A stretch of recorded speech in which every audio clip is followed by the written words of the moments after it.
All right, well, welcome everyone. And if nobody objects, I will open our meeting with my opening remarks. All right, welcome to the December 10th, 2024 meeting of the Planning Board. First, we'll take a roll call to introduce board members and staff. Phil Giordano, Here. Kate Nee, Here. Josh Ames, Here. John Weller. Here. I'm Ellen Rawlings, and I am also here. We're also joined by Elijah Romulus, who is our town planner, Amanda Wolf, who is our housing and land use planner. I see Nora Loughnane, our Director of Community and Economic Development, Jess Cole, our Recording Secretary, and Jack Hatfield from Westwood Media Center. This meeting is recorded by Westwood Media Center and broadcast live on local cable television Comcast Channel 6 and Verizon Channel 42. Meetings are also live on the Westwood Media Center's YouTube channel. If you're interested in joining the meeting via Zoom, you can find the login directions in the Planning Board meeting notice that was posted to the calendar section of the town's webpage at https://www.townhall.westwood.ma.us/. We will begin the meeting with only the board members and staff unmuted and on video. As the chair recognizes individuals to speak, we will unmute them. Board members may choose to mute themselves when they are not speaking in order to minimize background noise. For applications, the chair will first invite the applicant to address the board and give a presentation summarizing what is being requested. Board members receive the application materials prior to the meeting and will have reviewed them. Board members may ask questions during and following the presentation. Staff and outside experts will provide comments to the board. If the issue includes a public hearing, the board will then proceed to the public comment portion of the public hearing and will restate the instructions. In this remote meeting format, residents and guests may participate in several ways. Attendees should raise their hand and wait to be unmuted and recognized to speak over the Zoom meeting application or from a telephone dial-up. We will be able to hear you but not see you. Additionally, comments may be submitted by email or regular mail prior to the meeting. When we come to that part of the meeting, I will remind everyone of the process. Following the public comment portion, the board will deliberate and make a decision or continue the hearing to a specific future date. All remote meetings require that votes be taken by roll call. When a motion and second has been made, the chair will ask if there's any further discussion before proceeding to a roll call vote and will then restate the results of the vote. All right, Elijah, do we have any changes to our agenda this evening? No changes to the agenda. All right, then our first item is the CRS plan. Public hearing for consideration of adoption of Westwood, a better, brighter future climate action, resiliency, and sustainability plan. All right. Well, let me share my screen. I have a presentation prepared for this evening. Let's see. Can you see it? Yes, indeed. All right, awesome. So we're here. This is the Westwood, a better, brighter future, the climate action, resiliency, and sustainability plan. I will be presenting at tonight's public hearing, and what we will be looking at is an overview. I will be touching upon some of the public outreach that was done. I will go over the survey results, a brief overview of the recommended action steps, and some key takeaways, and we'll conclude the presentation. Again, greetings from the Department of Community and Economic Development. Nora Loughnane, our director, myself, Elijah Romulus, the town planner, and Amanda Wolf, the housing and land use planner, make up the planning division. And we also work with Tiana Malone, our administrative assistant. So the Climate Action Task Force was created to really advise and provide some of the work that's already been done as it relates to climate action and sustainability, and then also to provide some reports and come together in a collaborative manner. This was made up by mainly town staff, also some board and committee members. So a major thank you. We met a few times over the last year. Once in September, there were a few community visioning sessions, and then there was a public meeting in April as well. So some of the task force members also helped in reviewing some of the earlier drafts and providing some portions of the report as well. So a major thank you to all those that participated, however small or big, in the process. And then we also had a few partners and a sponsor. So we are part of the Global Covenant of Mayors for Climate and Energy, the GCOM. Part of that commitment is to establish a climate action plan, which is being presented tonight. Tufts University, the Urban and Environmental Policy and Planning Program, UEP, provided a report and a study on microgrids that is part of this project altogether. And then Wegmans helped sponsor the snacks and drink at the last few community visioning sessions back in October and November of last year. So thanks to them. So initially I had asked the task force what comes to mind for climate action, resiliency, and sustainability. From those responses was like kind of like a word cloud that I had created from that brainstorm. Some of the major words that were taken out of the responses were future, energy, resources, efficiency, conservation. You can see some other stuff that popped up numerous times in the responses collectively. The same activity was done for the visioning session, and members there came together, and some of the more recurring words were clean water, renewable energy, reducing waste, trees, recycling, and to electrify. I like kind of these type of visual demonstrations of what people are thinking. And so what is at stake? I took this quote from Celeste Saulo, the Secretary General for the World Meteorological Organization, or WMO. So this was in the beginning of the year. 2023 set new records for every single climate indicator. The climate crisis is the defining challenge that humanity faces. It is closely intertwined with the inequality crisis, as witnessed by growing food insecurity, population displacement, and biodiversity loss. And actually in November, this past November, so just last month, they put out a new report that in fact 2024 did break that record. So that it is the hottest year to date. Another article came up in April that I just felt should be shared, that 57 oil, gas, coal, and cement producers are linked to 80% of all greenhouse gas emissions worldwide since 2016.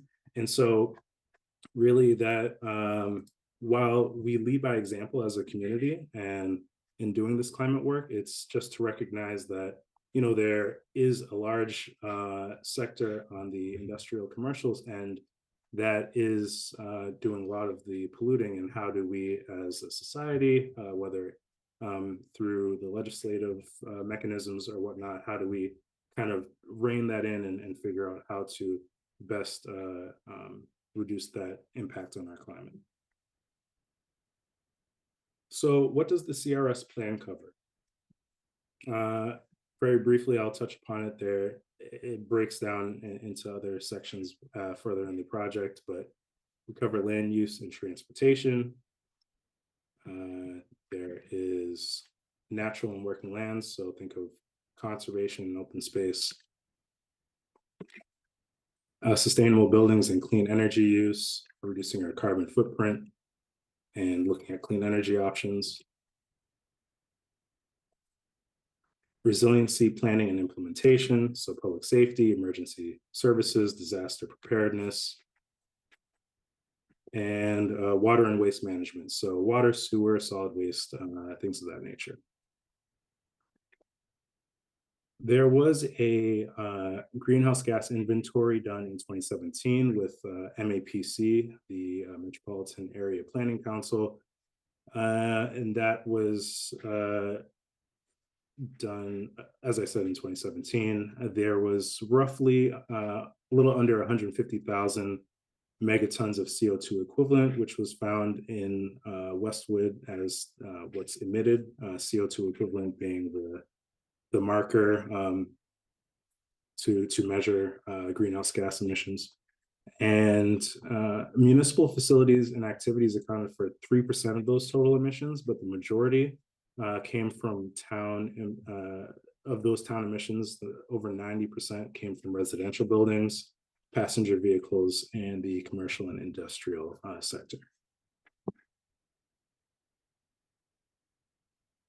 So what does 150 or 147 thousand megatons of CO2 equivalent kind of look like on a how do you scale that down?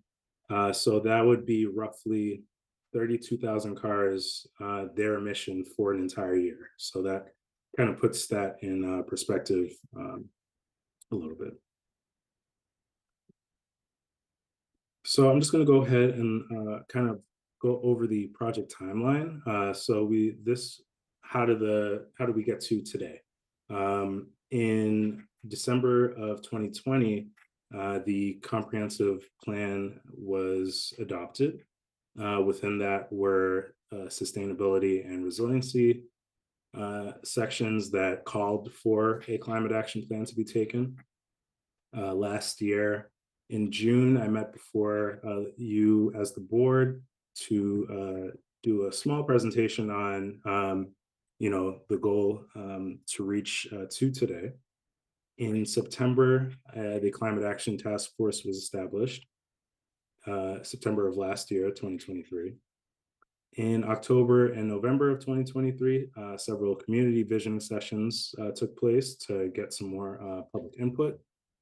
A survey was put out at that same time. So from about September to December, a public survey was rolled out for community feedback. And then throughout that time, I was myself and Amanda and some of the task force members put together the actual plan and drafted it. So in April, a public meeting took place to give an update on the survey results, and the partner Tufts, their graduate team, presented as well. So a few of these sessions were videotaped, one of the community vision sessions and the public meeting. So a shout out to Westwood Media Center for being able to do that. It's up on the website. If you want to look at YouTube, feel free. And then, from July, I had put out the public ready draft and took comment and finalized it with some of those comments in the presentation that I'm putting forth tonight. So what are those guiding principles of the actual plan? To promote comprehensive climate action and resiliency planning, educate the greater public about the urgency of it, promote greenhouse gas emissions reduction, promote clean, renewable energy use, and promote an equitable, clean, and healthy community. Some of the goals, the 7 goals for this project is town synchronization. Really a big word to make sure that the departments are talking together, making sure that communication is maintained for the great work that's being done, and also how do we get more work done as it relates to climate action, and then educating the greater public. This presentation being could be considered one of a part of that as well. And so there's also transportation improvements, an 85% greenhouse gas emissions reduction by 2040, a zero waste master plan and stormwater master plan, improved resiliency, land preservation and rehabilitation, and then a goal of net zero greenhouse gas emissions in 2060. So for some of the public outreach and survey results, There were several different methods used to reach out to the public. There were two visioning sessions, as I had mentioned. We had some good participation. Shout out to WEAC that really helped, you know, um, support these sessions as well as do some of the pre-planning. And we even had, a team of high school students. Amanda had reached out to the public schools, and we were able to get some of the students there involved, which was nice to see. And then uh, the town website has everything that I'm discussing today is available for review. There was some merch. Created some stickers so that folks could get the word out. Um, and then Westwood Media Center had helped with some PSAs, obviously videotaping the the live sessions. You know, town staff had helped with putting out the word on social media, Facebook, Twitter, and YouTube. And then there were also ads in print media, as you can see here, looking at for public input. So who responded to the survey? There was about 107 respondents, the majority of whom being homeowners. The age range was for respondents was the bulk of it were the 46 and above group, and then annual household income being 150K and above. And this trends pretty much in line with the census data for Westwood.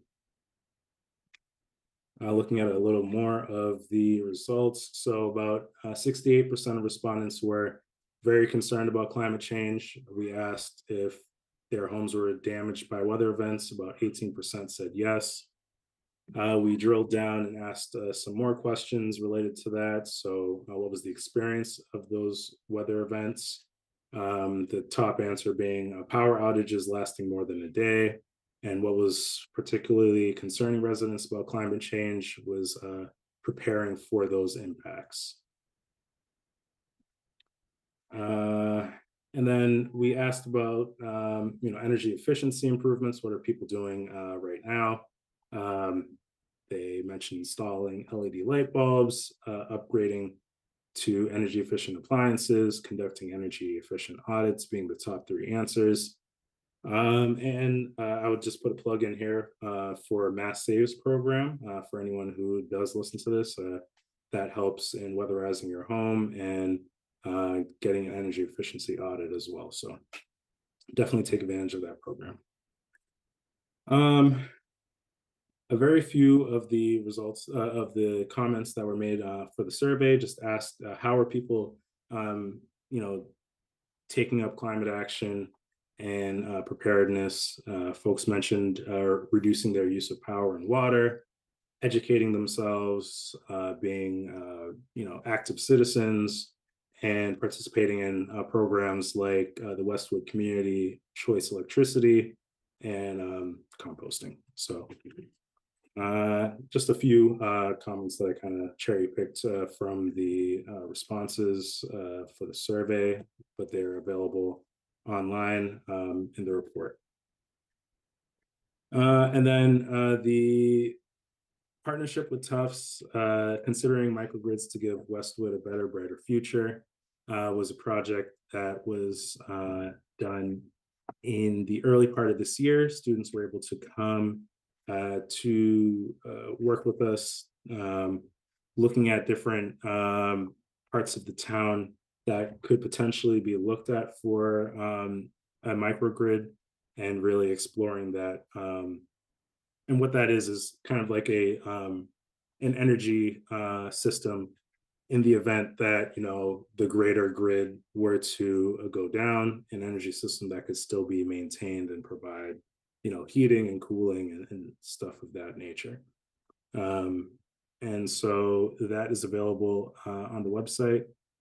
Students did a great job of interviewing different stakeholders. Thank you to those who took the time out to answer their questions, and the report is also available online. So proposed action steps. I won't go through every single one. I'll touch on the main action steps, but some of them have sub steps that could be reviewed in the report. For the first section being resiliency planning and implementation, there's a look to improve comprehensive emergency management plan and emergency planning committee, review and improve emergency options and communication system, develop a climate change adaptation and resiliency campaign and public education efforts, consolidation of clean energy, climate and resiliency plans and programs, continue to leverage state and local resources for net zero goals, work with surrounding communities, update and protect the microgrid, realizing that, Westwood doesn't actually manage the grid, but, something like a microgrid or, working with utility companies to figure out a path forward. For land use, there's develop a proactive land use strategy to site housing and clean energy, enhance zoning bylaws to encourage energy efficiency, stormwater management, and low impact design, establish zoning incentives to encourage net zero and lead development, digitize meeting packets for committee boards meetings to reduce paper consumption. We're doing a lot of that right now, but always making sure that we are assessing and seeing how we can improve on that. And then promoting transit-oriented development in town villages. For transportation, we are looking at phasing out internal combustion vehicles in town. Really, that's looking at reducing the single passenger vehicle trips, and looking at different modes of transportation. Also looking at electrifying our town fleet and installing the infrastructure for such. We have sustainable buildings and clean energy use. So looking at a building energy use, our CO2 emissions reduction, enhancing electric power options, evaluating the future of fuels, and seeking alternatives such as solar. Natural and working lands, that's our conservation lands, identifying those conservation lands, studying, putting a report together, trying to figure out the quantified numbers of sequestration, looking at what the carbon sink in Westwood is, expanding on conservation, limiting the loss of our conservation lands, and then managing wetlands, forests, and such for climate change. And then we have water and waste management. So continue water infrastructure improvements, continue to develop the stormwater master plan, and then looking to establish a solid waste master plan. Finally, some key takeaways that I had for this project would be that there is a high concern for climate change. I mean, you can see the very real effects even this year as it relates to heavier localized rainwater events, but then also longer droughts. So we're in one of the longest droughts in recent history, as evidenced by brush fires and ponds kind of being dried up.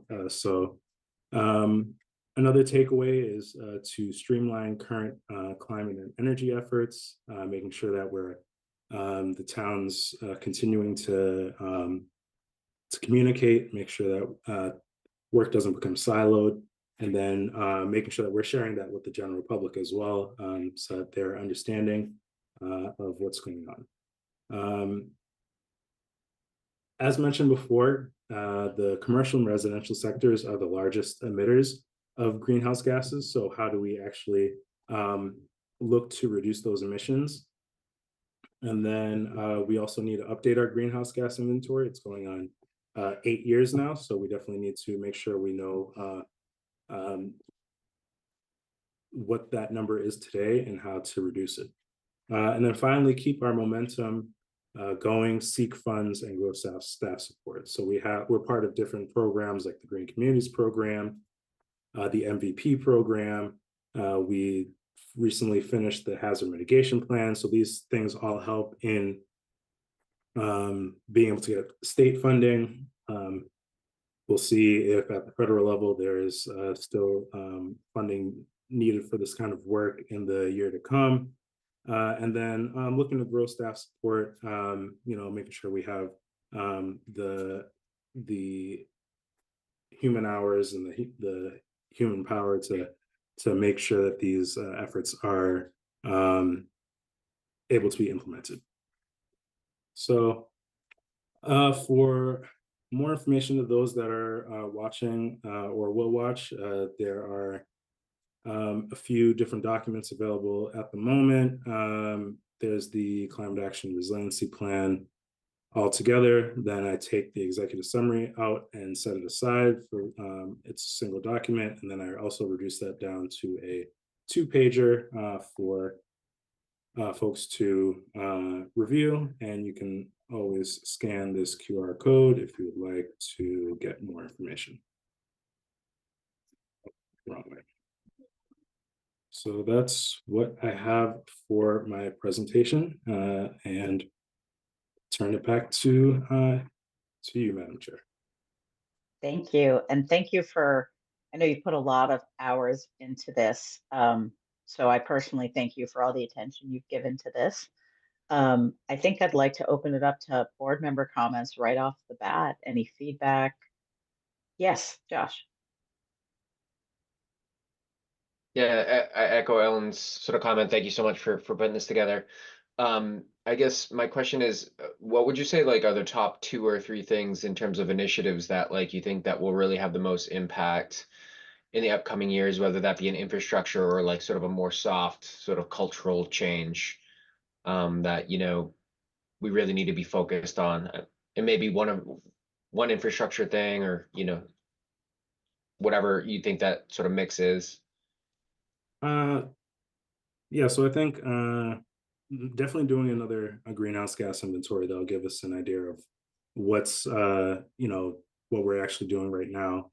I think looking at a study for the carbon sink and like what our current plant matter is doing to kind of reduce the effects of CO2 emissions and seeing how we can protect that. I think that's something that could be done. And then infrastructure wise, the town is currently working on getting more solar online. So, making sure that that process is done correctly and is able to be brought online would make a big impact. I think right now, roughly 50% of the town's electric use is offset by solar. And That's great. if the 3 projects being the Pine Hill School and a few others are brought online, I think the projected offset would be up to like 85%. So Wow, that's really good. That's fantastic. Maybe a follow-up question. Obviously a lot less visible, but has the DPW and in yourself sort of talked about like other like point sources for water contamination and anything along those lines, whether that be aging sewer infrastructure, some of the work that we're doing with dumpsters and stuff like that. Is that on the radar for the DPW in general? I can't really speak for DPW, but in the beginning of the project, I did work with Brendan, and he had mentioned that he was taking on a culvert replacement program. So the town's looking at identifying some of the failing or aged culverts around town. So the stormwater management component of it. Cool. Awesome. Yeah, again, thank you so much for your help around this. This is fantastic. Thanks. Thank you, Josh. Hi. Yes. Sorry. I can. I had a cold a couple of weeks ago, and every time it's still lingering. Anyway, I was just going to add that Todd from DPW has also said that it's part of their annual process to work with Dedham Westwood Water District on contamination. So I don't know how that annual review works, but there is one. Thank you.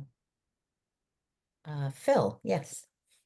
I'm going to echo both Ellen and Josh. Thank you, Elijah. That was when I saw all the work and not just obviously your presentation tonight, but I saw all the other work. I was really, really impressed. And I know you put in a ton of work onto it, and you have my personal thanks. One of the things that I would love to have is kind of boiling down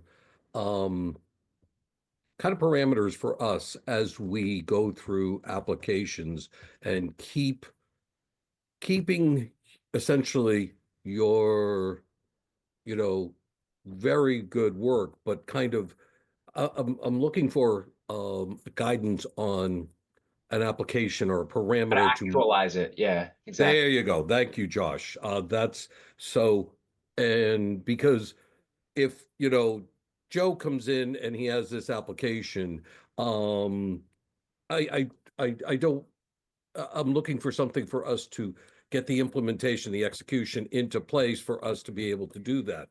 And that's where I think we actually have change and make change as compared to, because then it starts changing the culture and the expectations and puts people on notice. So any thoughts on that? Because that was, I love all the work, but then I was saying, okay, now let's get to the implementation. And so love to hear some feedback on that.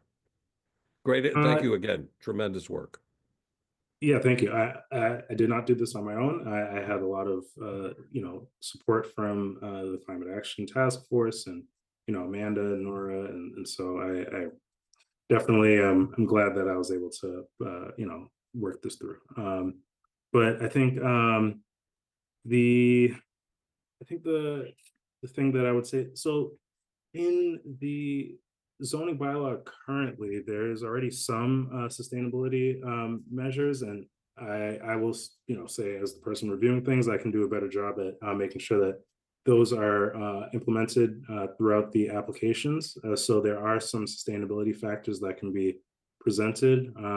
The stretch energy code does already make sure that folks that are building new buildings or doing remodels meet certain standards, and I think it's being another iteration of it is being adopted. So I think between what we have now, I think just making sure that those things are enacted can help, but then also creating some type of I think I can always look at creating another checklist that really goes through, hey, meet these like sustainability factors that are drawn out in the bylaw. I always like asking the question that I want to answer, so I'll do that. How would you feel about us like having a set of parameters? So if somebody comes in and they say, okay, we want to be solar ready in 3 years, 5 years, whatever, but not now. We say, but with something that gives notice and say, okay, as a result, if there is going to be some kind of, delay or whatnot, let's have contribution of blank to the tree fund. Let's, if we're not going to, get, I don't want to say, the carrot and stick, but there sometimes is a need for extra to implement that incentivizes the person or the applicants to say, okay, if I'm going to be cutting down, 10 trees that are, on such and such a road, and we all know there's loads of roads that we could all talk about, then we have to, recognize that that is a major contribution to the tree fund or to something else, electrification. There's all sorts of other things. And I kind of like incentives and disincentives to be sometimes also put in place. So if somebody's saying in their only, they say to themselves, okay, I'm blank person, and I don't want to name names of developers, but I'm blank person and I want to make money on this project. Okay, well, let's have a implementation set of parameters, and this is just, I'm tossing out for everybody's consideration, because I was thinking of this and saying, we want to, as Josh was just saying, actualize this and get people to pay attention as compared to just saying, oh, I'd like to get a waiver, because that's what we see sometimes. That's my 2 cents. For sure.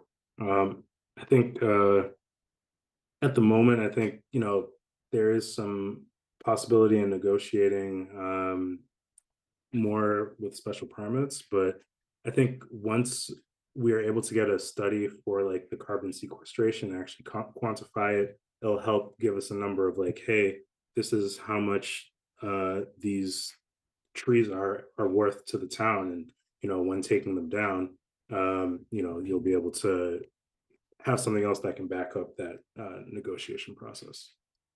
Well, even just for now, kind of like, I don't want to say back of the envelope, but if we say a mature tree of, I don't know, just use an arbitrary number, is has blank impact on a carbonized basis, that when you now talk about 4-inch caliper or something else, all of a sudden you can draw some parallels, or you can put some numbers to it and just say, okay, if you're going to take down 3 mature trees, that means it's not just a 1-for-1 with tiny little trees. It's going to be something like 10-to-1 or whatever the math may work out to be. I think some ideas. I'd love to hear everybody else in the board to chime in and see if that has any interest.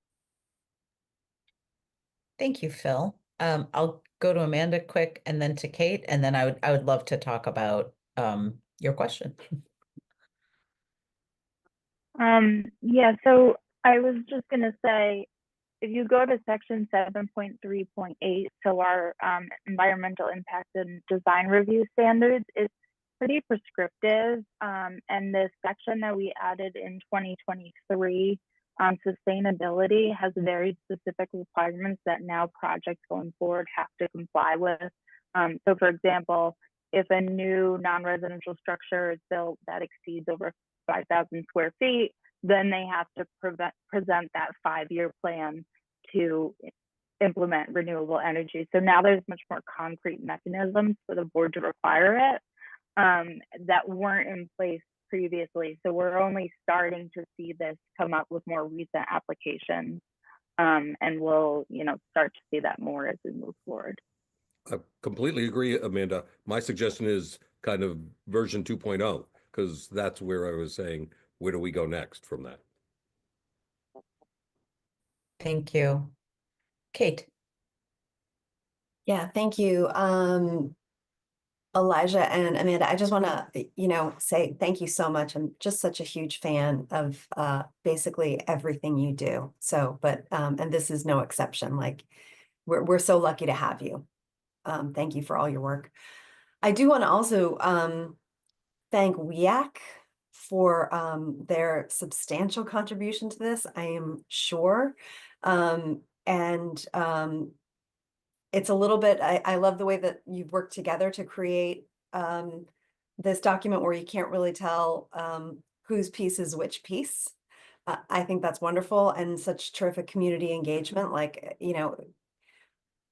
you've shown yourselves to be very resourceful just in creating the document, never mind attacking or creating this process, never mind and attacking what we're trying to do. So I just wanted to say a huge thank you. And the information you've given me, I was not able to attend any of the events that you held. It's quite startling. So I really appreciated hearing it. I'm sad to be on camera because I wanted to be like, what? Like, but I didn't, for once. I mean, folks have pointed to some of the things that concern me, and I'm glad we're taking some action. I do just want to, before we go on to Phil's question, which is an excellent one, this carrot and the stick thing, that's a town answer, I think, right? I think that, we're not the only board in town, and what we're trying to support for our community is multifaceted. So So I think it's a larger question than just what this board can do, because if we're off, if the select board is taking a particular tack, or REAC is taking a particular tack and we go in another direction, we just won't be as powerful. So I just want to understand what other groups feel is the highest priority, is where we can get the biggest bang for our buck, and not be undercutting somebody else's initiatives. That's what I'm trying to get to. I don't want to undercut somebody else's initiative. But I'm so grateful for this. Thank you. Thanks. And Thanks. oh, yeah. Yeah, absolutely, Elijah. I was just to that last point. First, thank you. It's hard for me to take compliments sometimes, but yeah, I appreciate it.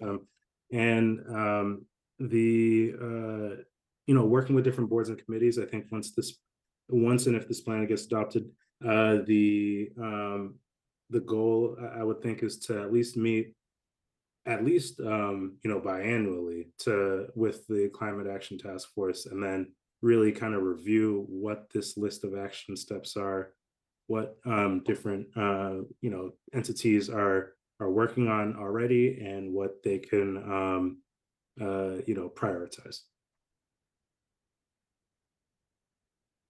Thank you.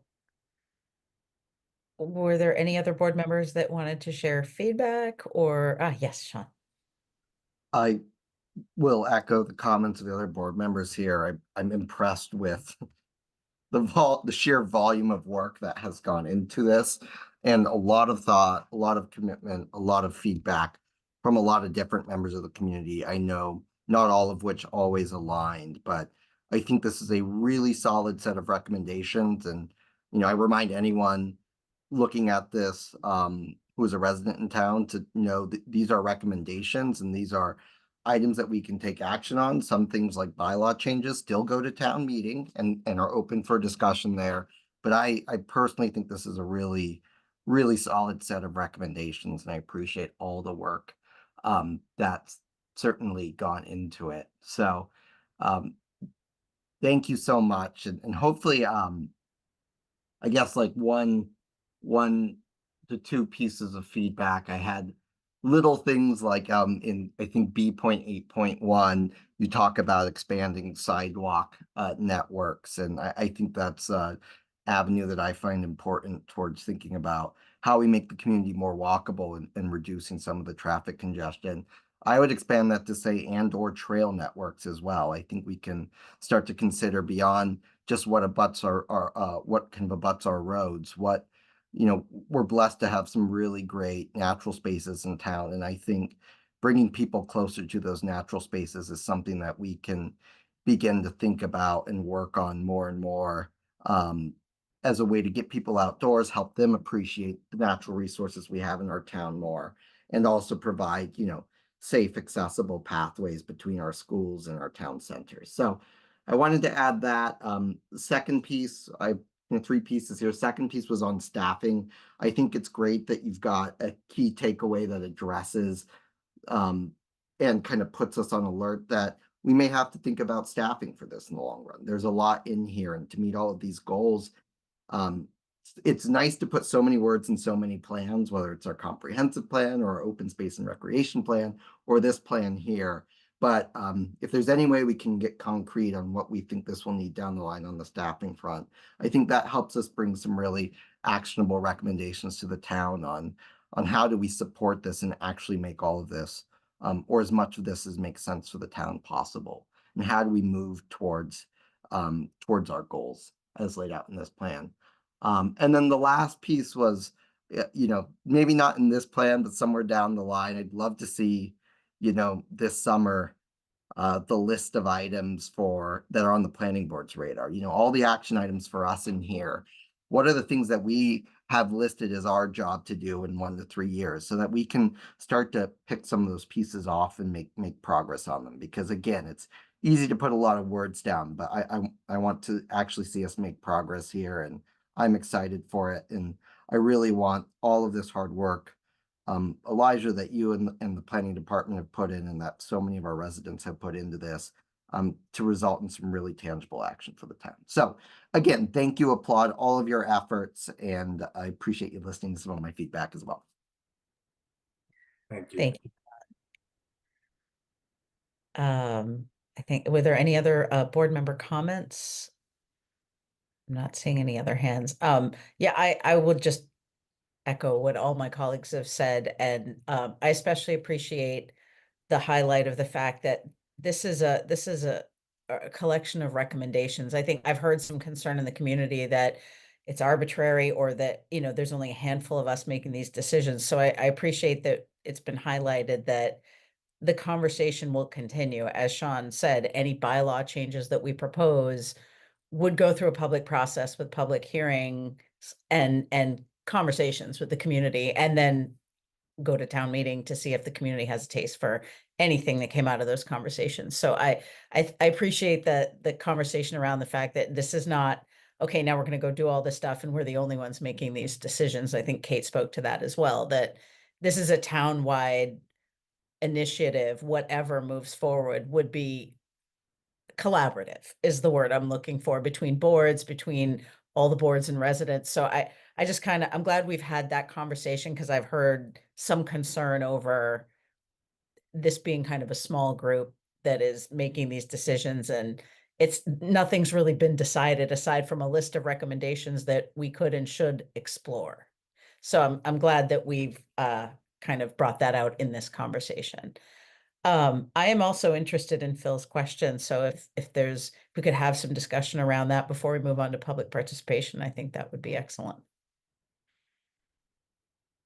So I guess I'll say, does anyone have any thoughts, responses, or comments on what Phil brought up?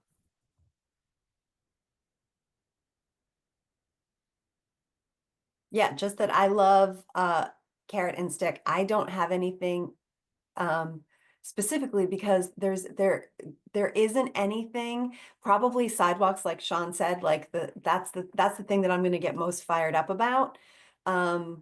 Pedestrian safety is like my thing, but there isn't too much of a carrot there, and there isn't too much of a stick there, unless it's a new development. So but I do like looking at it both ways, right? How can we help you, and how can we strongly encourage you to behave in a particular way? Thank you. Sean, yes. I really like Phil's comments about thinking about the 2.0 here, and I think it's worthwhile, whether it's pursuing work on kind of the tree bylaw stuff or a tree bank for the town, or whether it's other updates to the zoning bylaw that we might pursue in future years. It's really worthwhile for us to think about some of those trade-offs and the carrots. I'd also say let's do it, and kind of putting a plug for later parts of the conversation this evening. If we're doing a design standards task force, for example, and there's a chunk of the sustainability portion of the EIDR process that could be incorporated into a few standards that start to weigh some of those trade-offs, Phil, that you've mentioned, and could do so under the bylaw as it's currently written and have some enforceability. I'd love to make sure we explore that option and that avenue as well, to say, hey, you know, we're looking at how we interpret the sustainability portion of our review process is well written and has a lot of good stuff in there. There's some room where it's open for interpretation, and here's how we're going to think about it. We're going to think about it with a lens towards some of these trade-offs, and what can you kind of give us to help us reach our goals as a town more quickly. And I think that's worth us giving some thought and some consideration to. Certainly, we don't want to be, weigh that against how, kind of what makes sense and is appropriate in the context of wanting to see some new development and revitalization in town. But I think that'd be a really worthwhile exercise. So that's my one plug. I'm not sure it hits Phil's comments right on the nose, but it's a thought that I think we can be thinking about those comments, not even just in terms of bylaw changes, but in terms of both individual applications we see and in terms of any other standards or regulations we set up outside of the sort of bylaw generation process. Thank you. Yes, Josh. I think two things. I think we could very easily sort of incorporate sort of a scoring rubric. I mean, they already exist for lead designed buildings, right? Like that already exists, and we don't need to require lead certified buildings. That's not what I'm implying here. That would add an inordinate amount of cost to most projects. But what they can do is they can design to LEED standards, right? And we could ask for, some sort of de minimis, design criteria that meets this, and they can score themselves, and we can say or use the building department to sort of assess their scoring, scoring, and as part of that design review at, in conjunction with our requirements already existing within our bylaws, right? And say, well, you don't want to meet the letter of what we say within the bylaw, show us why we shouldn't, whether that's like, hey, we're designing all these other infrastructure things and here's sort of our proof, and sort of using that as like a hard and fast sort of scoring rubric. And the other thing is like we focus a lot on solar, and I think there's a lot of leeway for people to say, oh well, we'll design it in or we'll put it in later, or it's not feasible. But there are other things that are even in the bylaw that, like, whether water reclamation, things like that we could sort of start to push a little harder. And if people like, oh well, I can't install a solar panel array for 50%, but I can install a rainwater reclamation system where I'm using gray water for my toilets instead of whatever, or my landscaping, right? So these are all different things that we could start to push. But again, I think it's a bit cultural in how we enforce this as well. Like, it is new, right? And we're just starting out, but to keep evolving and keep being sort of creative on next steps, I think it's on us as well. So Thank you. Sean, yes? And then Phil. And Josh's comments just sparked a related thought for me, which is we certainly could develop rubrics or approaches to this that kind of help both us and people coming to us with projects kind of see where they stack up and are they sort of meeting the needs. And those be tools that we develop could be really helpful in this regard. I'll also mention, I think under the sustainability bylaw changes that passed in 2023, we now ask applicants for a sustainability narrative. I'm not sure we've set any parameters around what those should really look like for applicants. And I think as we think about the considerations that both Josh and Phil brought up, maybe it becomes a project at some point to say, let's set a template for what that should look like. It would certainly make the lives of, I think, those coming to us with projects easier, because they would know what they need to sort of write about and talk about. And it would make our lives easier as well, in the sense that we'd be getting the type of information we're looking for. And it could certainly be a flexible tool that gets changed and adapted over time, but it was a related thought spurred by what Josh was talking about. So thanks, Josh. Thank you. Phil. Yeah, I love Josh's idea. I think that's a great one. So, and one thing that I've toyed with is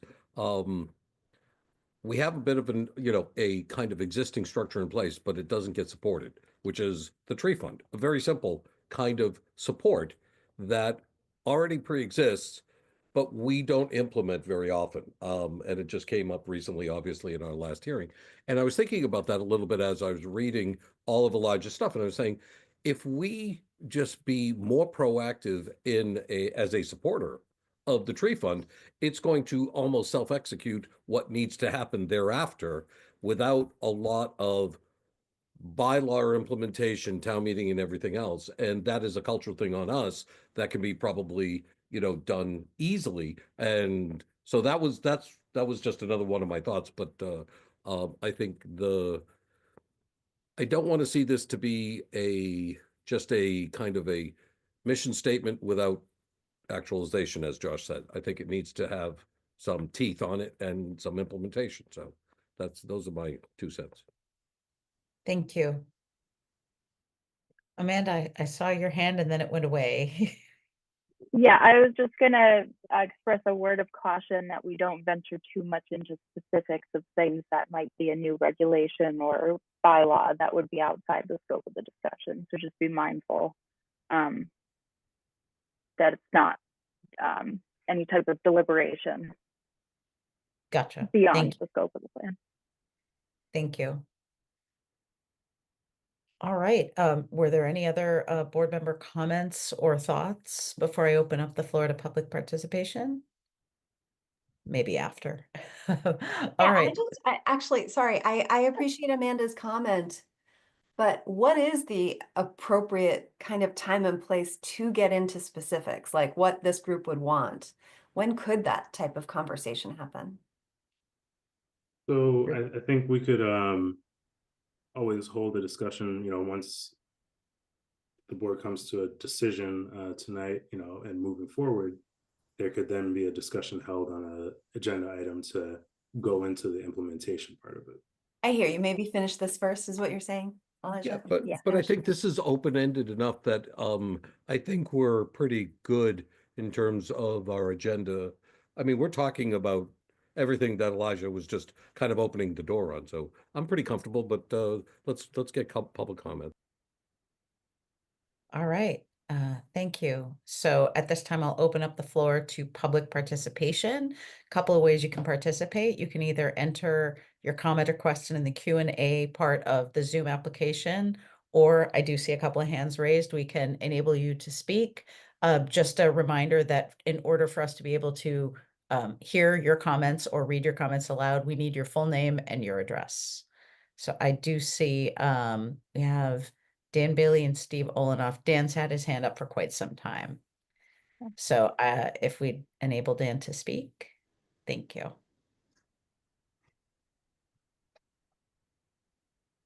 Am I on? We can hear Yep. you, yeah. Okay, thanks. Actually, I'm just tracking this and I was just, kind of trying to follow it. I don't have anything specifically to add.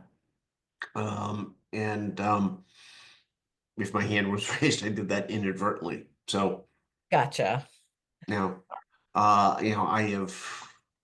look, I don't know the details. I have some concerns if there's proposed a tree removal bylaw. But I want to look at that a little bit more closely and think about it before I have any real substantive comments. Fair enough. Oh, I saw you'd had your hand raised for quite some time, so figured we would. And thank you. You're welcome. Now, this is all very interesting. I'm tracking it and sort of, trying to pay attention in somewhat of my spare time. Thank you. Thank you. And for the record, Dan, what was your address? 29 Martingale Lane.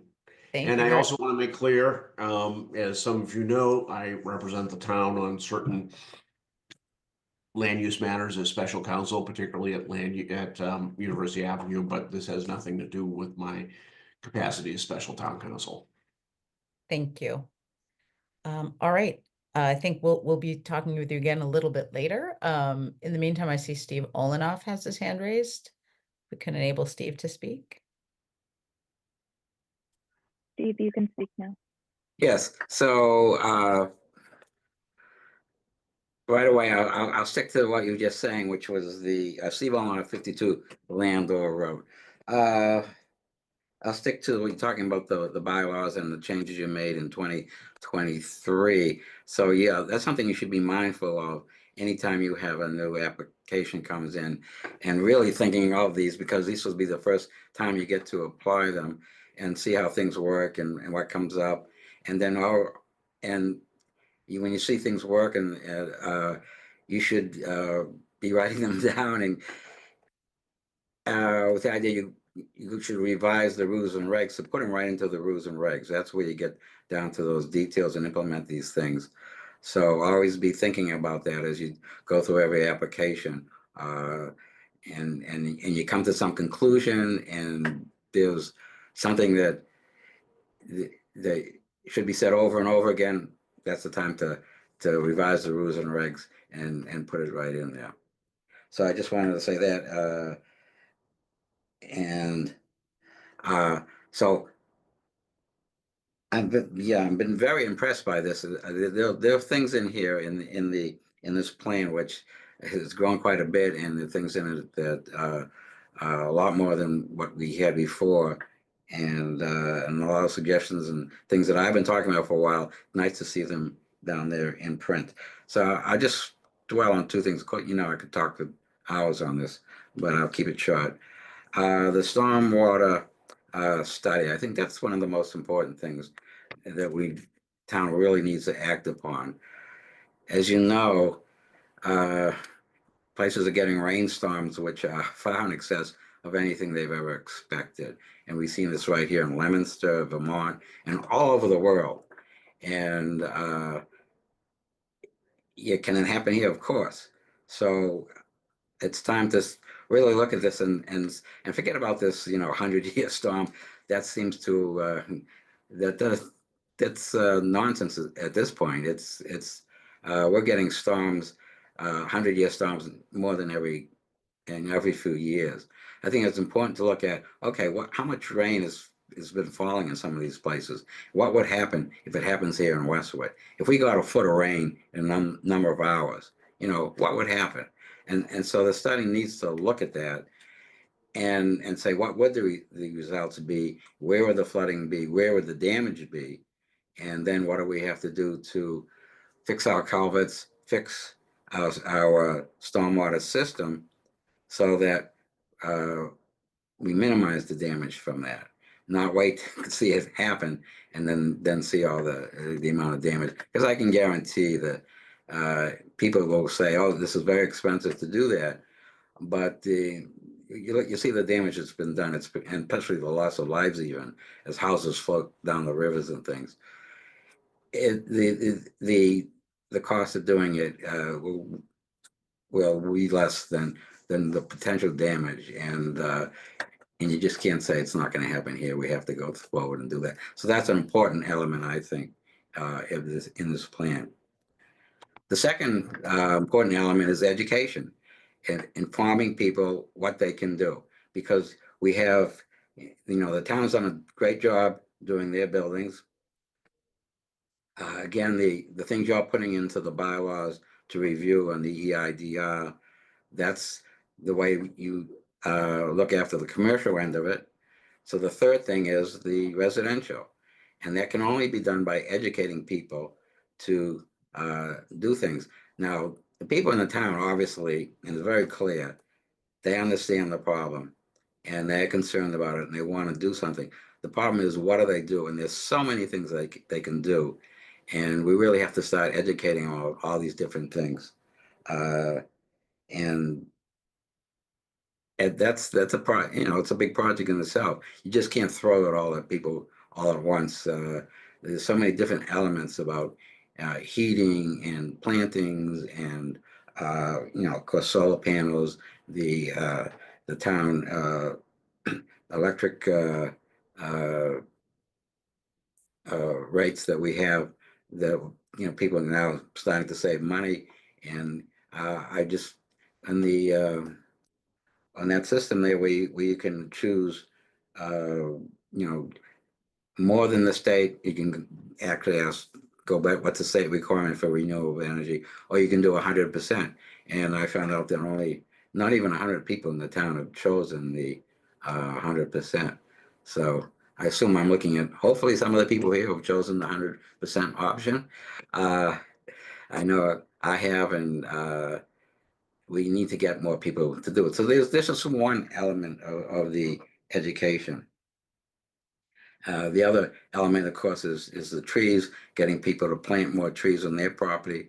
We need to be concerned about, the trees along the street, the town trees, but what about getting residents to plant more trees? Right now, they're cutting down trees at a tremendous rate. If a tree falls in someone's house, that's it. Everyone else up the street starts cutting down their trees, afraid that it'll happen to them. What we need to be doing is having more trees and less, everyone thinks lawns are great, but actually they're not. And they're just non-native species, and they really don't do that much for the environment. So if I want to wrap things up and just say 4 words that we should emphasize, it's simply more trees, less lawn. And I'll leave you with that. Thank you. Thank you, Steve. All right, I don't see, that's Steve's hand. I don't see any other hands raised, but it looks like we do have a couple of comments in the Q&A. Yes, it looks like Matt Giordano, 20 French Street. Just a couple of thoughts. Potentially improving the limited data on MBTA ridership from Westwood, the 2021 employer information for commuting patterns, definitely a plan for monitoring and quantifying carbon sequestration in natural working lands, educational programs for residents on the importance of natural working lands, continued dialogue with Eversource to expand clean energy options, and continued support for local initiatives to increase tree canopy and preserve natural resources. Thank you very much. All right, I'm going to give it another second for public participation, just to see if anyone else has any comments. I'm not seeing any other hands raised, not seeing anything else go into the Q&A. Any additional thoughts from staff? Yes. Yes. So I will enter into the public record. I had sent it to the board earlier. There were some public comments that were made in July and September once I had put up the draft for public comment.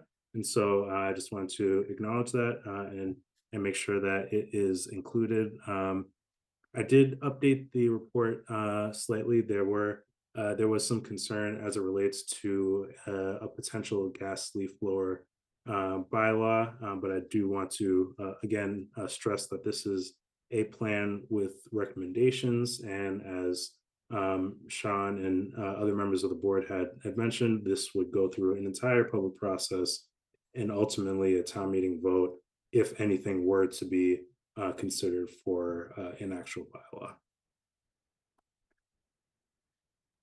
Thank you very much. Any other staff comments?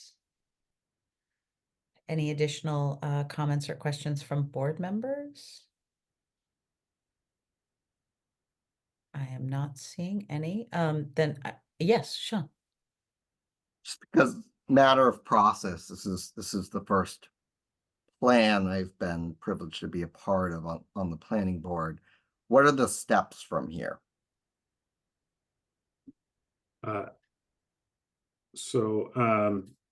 Yeah, you and I are both new to implementing a specific plan. So the process I'll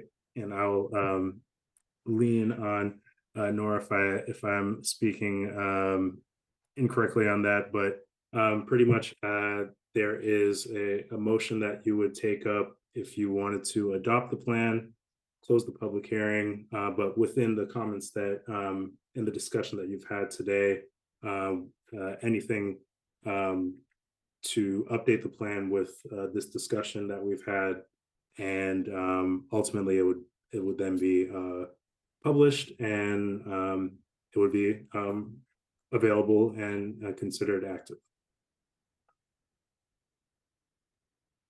If I could just add to that, so this will become a companion document to your comprehensive plan.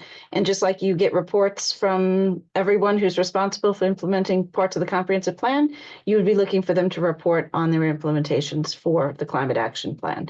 The climate action plan was called for in the comprehensive plan, so it's just kind of the next part. They go together. Thank you. Could I ask one more follow-up question to that? Given the fact that like parts of the town will sort of intrinsically adopt this by virtue of us adopting it, like what type of, I won't say vote, but what type of voice have these individual parts of the town sort of given, like the like DPW is like one of the one that comes to my mind immediately. Like, have they given their tacit approval for this, and like how do we capture that as well? So I guess I can answer that. So, you know, in the beginning of this project, one of the first things I did was kind of reach out to specific department um, heads and folks that I think would be more related to this work, DPW being one of them. Some of the parts of the plan come from like the MVP program that's been taken up, the Green Communities program that's been taken up. I'm not going to say that all of it has been okayed, but everyone is aware. Everyone knows that these are things that have been talked about and are recommendations. So I would say that the folks that were listed in the climate action plan, Tom Philbin's the energy manager for the town, so he's kind of made a few comments as well. Our department, obviously, which includes our building commissioner, who's enacting a lot of the stretch energy code, Mike Perkins. So there's already things that are being worked on, and so as I had mentioned earlier, that collaboration of departments and making sure that the plan reflects what's already happening and then also the goals going forward. And I hate to like be not a stickler, but like I think the optics around it would be really useful is when we do codify this and make it a companion document, like can we put like literally the team's name up front and show that endorsement so that like when somebody in 2 years says, well, I don't remember this, like they can see their name and their department's name against this saying like we thought this was a good idea at the time. Sounds really like a dumb ask, but like at least from a business perspective, we get this all the time. Like 6 months later, like, oh, nobody ever consulted us around that. And I know it sounds stupid, but Isn't the acknowledgements already identify? Because that's where I think that's essentially like an inputs kind of page. That's what I was hopeful that we were kind of maybe officially acknowledging. Yay? Yes, Elijah? Yes, I would say the acknowledgement section and then the list of the climate action task force. perfect. Thank you. Kate. Yeah, thank you, Madam Chair. So I just wanted to say, as a person who was part of the committee that created not created, but put together the comprehensive plan. I'm just so grateful for that experience and for that document that has helped this committee historically look at projects and see, do they fit in our comprehensive plan, and having this companion document that will help us understand, it in a little deeper fashion. What does the town actually really want? What have they said to us that they want? Both employees and residents. I just think it's so valuable. It's going to be a terrific resource. And so when we're ready to make the motion, I would really be delighted to be the person who gets to make the motion to adopt this, please. Thank you, Kate. That is an excellent segue. If there are no other questions or comments from board members, I would happily entertain a motion at this time. Excellent. So I move that the planning board adopt Westwood, a better, brighter future, the climate action, resiliency, and sustainability plan as presented. As presented, and addressing the comments expressed by a majority of the planning board members in the course of the December 10th, 2024 hearing session. Second. I have a motion and a second. Any further discussion? Seeing none, I'll take roll call. Kate? Aye. Josh? Aye. Phil? Aye. Sean? Aye. Vote aye as well. The motion carries. Thank you. And then we need a motion to close our public hearing on this. So I move that the planning board close the public hearing for Westwood, a better, brighter future, the climate action, resiliency, and sustainability plan. Second. I have a motion and a second. Any further discussion? Seeing none, I'll take roll call. Phil? Aye. Sean? Aye. Josh? Aye. Kate? Aye. Vote aye as well. Motion carries. Public hearing is closed. Thank you again to everybody, including everyone on this call, for all of your work and contributions to this very important document. All right, let me go back to my meeting outline here. Our next agenda item is 30 Perwal Street. Sorry, my page is loading. Public hearing for the consideration of an environmental impact and design review approval for a change of use at 30 Perwal Street. Elijah, my understanding is we will open the hearing and then continue it without discussion. That is correct. All right. Yeah. But I will read that as I do a portion of the public hearing notice, since we are opening it. The Westwood Planning Board will hold a remote public hearing on Tuesday, December 10th, 2024 at 7 p.m. via Zoom regarding an application filed by 30 Perwal Street LLC for consideration of an EIDR approval pursuant to Section 7.3 of the Westwood zoning bylaw for the purposes of a change of use of the existing building involving interior renovations, minor exterior upgrades, and site improvements at 30 Perwal Street, Westwood, Mass. 02090, in accordance with PB-24-55. The property is in the Industrial Office IO zoning district and within Flexible Multiple Use Overlay District 4, FMUOD 4, and Wireless Communication Overlay District WCOD. Land affected, Assessors Map 24, Lot 086, property owner 333 Brazilian Ave LLC and RJ Kelly Company, Inc. All right. So with that, if we have a motion for continuance. Ooh, this one, I'm gonna read this one. It's bigger than the last one. I move that the planning board continue the public hearing for consideration of EIDR approval of the change of use and minor exterior alterations at 30 Perwal Street as described in the application therefore submitted to the planning board and filed in the office of the town clerk on November 8th, 2024 to Tuesday, February 11th, 2025 at 7 p.m. via Zoom, where a Zoom link and associated call-in numbers will be provided on the town's calendar on the homepage at westwoodma.gov. Second. I have a motion and a second. Any further discussion? Seeing none, I'll take roll call. Sean? Aye. Kate? Aye. Josh? Aye. Bill? Aye. Vote aye as well. Motion carries, and that public hearing is continued till February. All right, next agenda item is continued discussion of potential warrant articles for the May 2025 annual town meeting. So I'll hand it over to staff. Yes, so there have been some updates to the presented articles.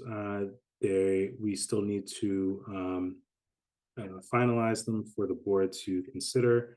We will be enacting the short form public notice so that we can send to the select board, and I believe there may be a few updates to any specifics that I could turn to either Amanda or Norm. Thank you. So I can start with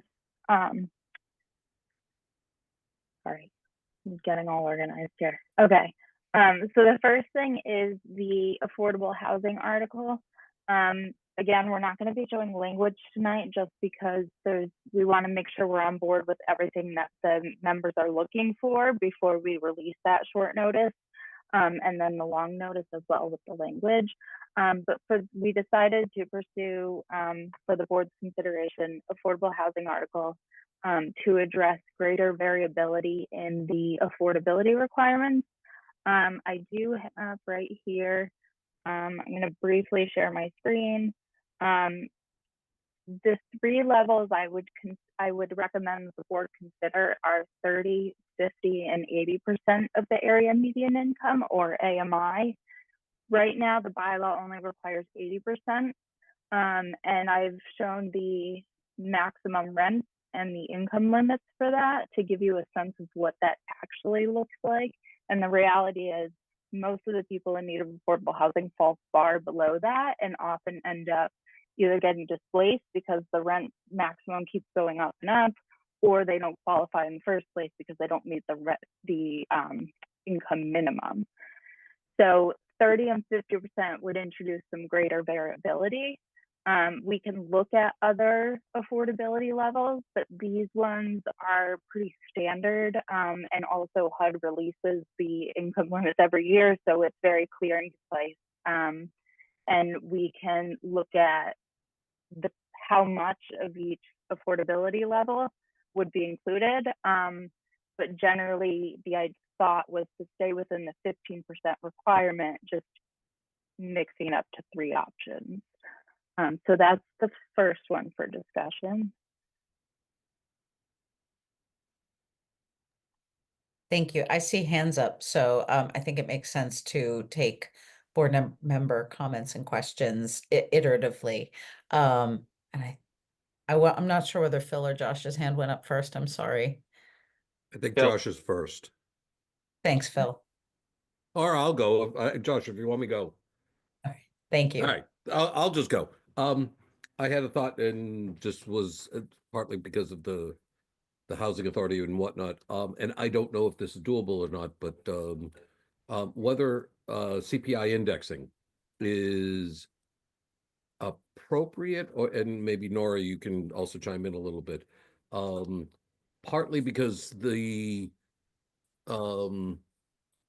indexing will continue the affordability component, and especially where you have and there's a variety of different indexes that could be used, and I don't know how complex that would be to draft, but I was saying to myself, we put some thresholds, but then all of a sudden the thresholds don't necessarily comport with reality. So, and Amanda, was probably going to mention this to you separately in other discussions, but since we're talking about it now, I decided to throw it out. Yeah, so I can speak to that a little bit. So generally speaking, the regulatory agreements that we submit and sign to the state for listing on our subsidized housing inventory, it's a pretty template. It's a standard template, and they do base it on area median income. That is what the local action unit program is based on, and that's what our affordable housing is largely developed under. And that's the same for a comprehensive permit that came in through the ZBA. So we can't necessarily, as far as I know, and Nora, tell me if you know anything different, but as far as we know, we have to use the AMI measure. The only time where it can potentially be different, and I know we talked about this a little bit in the housing partnership meetings, is if it's any type of publicly subsidized housing, then it's based on the household income, not the area median income. But in Westwood's case, we don't have any public housing. Okay, so you think we are locked in on AMI? I believe so. Yep. Open to say, if it's just an idea that goes nowhere, just let me know. I was just trying to think of creative We could ways. double check. We could double check that, but I agree with Amanda. I believe that AMI is the standard that we're forced to use. Okay. All right. I was just trying to be creative. That was my question. Appreciate it. Thank you, Phil. Josh? Yeah, actually, I was just wondering, for a point of comparison, do we have any like peer towns, whether geographically or socioeconomically, that we can benchmark against, especially as we talk about this article and present this article to the public in mass, like so they can get a concept, and it's not just like, oh well, Westwood being crazy and nobody else does this. So I think that'd be really useful.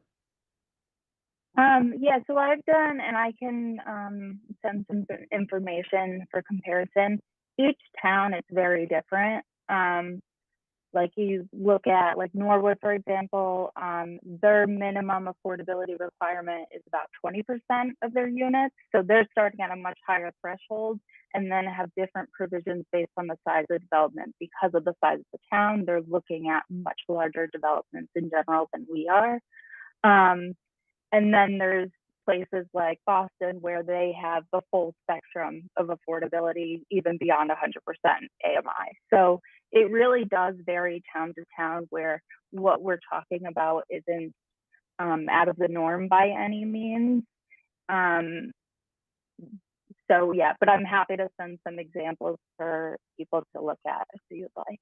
Yeah, I think that'd be really useful for both us, although I'm supportive of it conceptually, without too much, convincing. But I think it's really just important to just show that like we've evaluated this, some sort of narrative. But you make a great point, right? Like if you have a higher base stock, like in a lower median income anyways, like you're gonna get more numbers to populate it, and just I think creating that narrative, a couple of sentences with some peer comparisons, I think would be fantastic. So thank you. Yeah. I think And it's also another clear, oh, sorry. I just want to say, I think it's also worth pointing out that you'll go through the specifics of the proposed zoning at our hearing on January 28th. But just so you know what we're working on in drafting this, the majority of the affordable units in all cases would still be at 80%, and a minority of them would be at 50%, and then fewer still at 30%. Thank you. Kate. Yeah, thank you. So theoretically, I'm very much in favor. I'm concerned that if we say 30%, that it won't pass.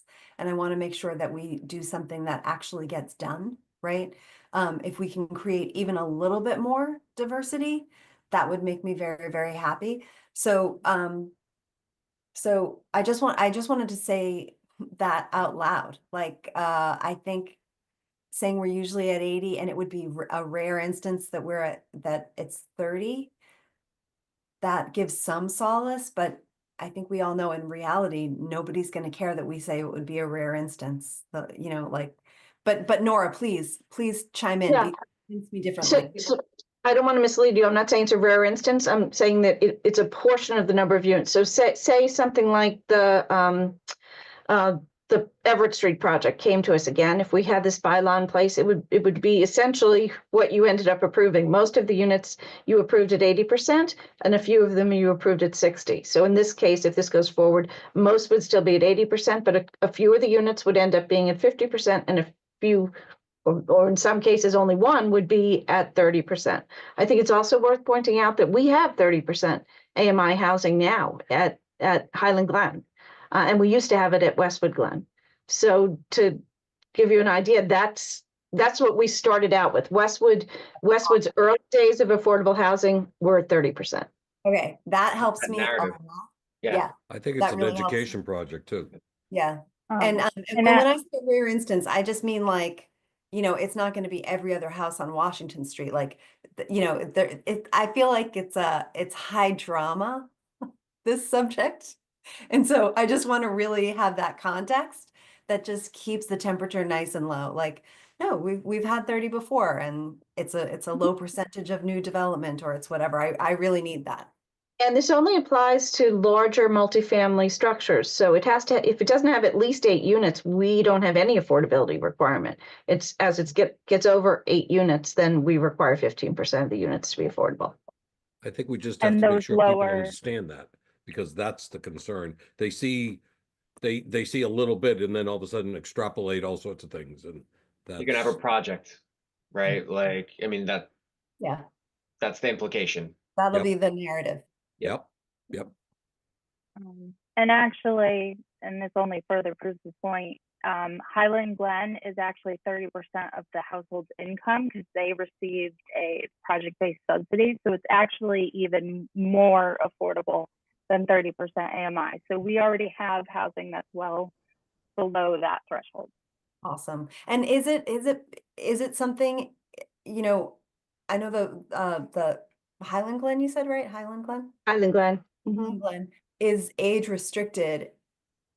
Would this be age restricted as well? The 30? No, right? No. It depends. The development may be age restricted. So this is affordable units apply across any special permit housing that is allowed, special permit multifamily housing. And in some cases that would be age restricted, like we just had at Homes at 45 a few years back when that was developed. townhouses, but it was still considered, because it was a special permit housing, it still had to have affordable housing. And in that case, you know, that one would be age restricted. Something like Everett Street would not be age restricted. So it all depends on what section of the bylaw the project's approved under. Awesome. Thank you. So that's the other piece of this that I should explain. So we're calling it an affordable housing article in general because it's also our chance to simplify things. So right now, I don't know if you remember from last town meeting, we moved that table that's already in the bylaw to the definition section. With this time around, we're going to look at, can we eliminate those tables now and everywhere else? And now the affordability requirements are just described in one place, making it easier for people to understand. And then it also gives us the opportunity to address any like housekeeping things, like any references to GHCD, which is now EOHLC, things like that. So it's overall just a simplification, and then using our existing affordability requirements and just adding in more variability. Thank you. And thank you, Kate. I appreciate you articulating that, because I think that's a concern that definitely, and just because I appreciate you saying it, because I remember some of the conversations at last year's town meeting and some of the conversations I hear throughout town.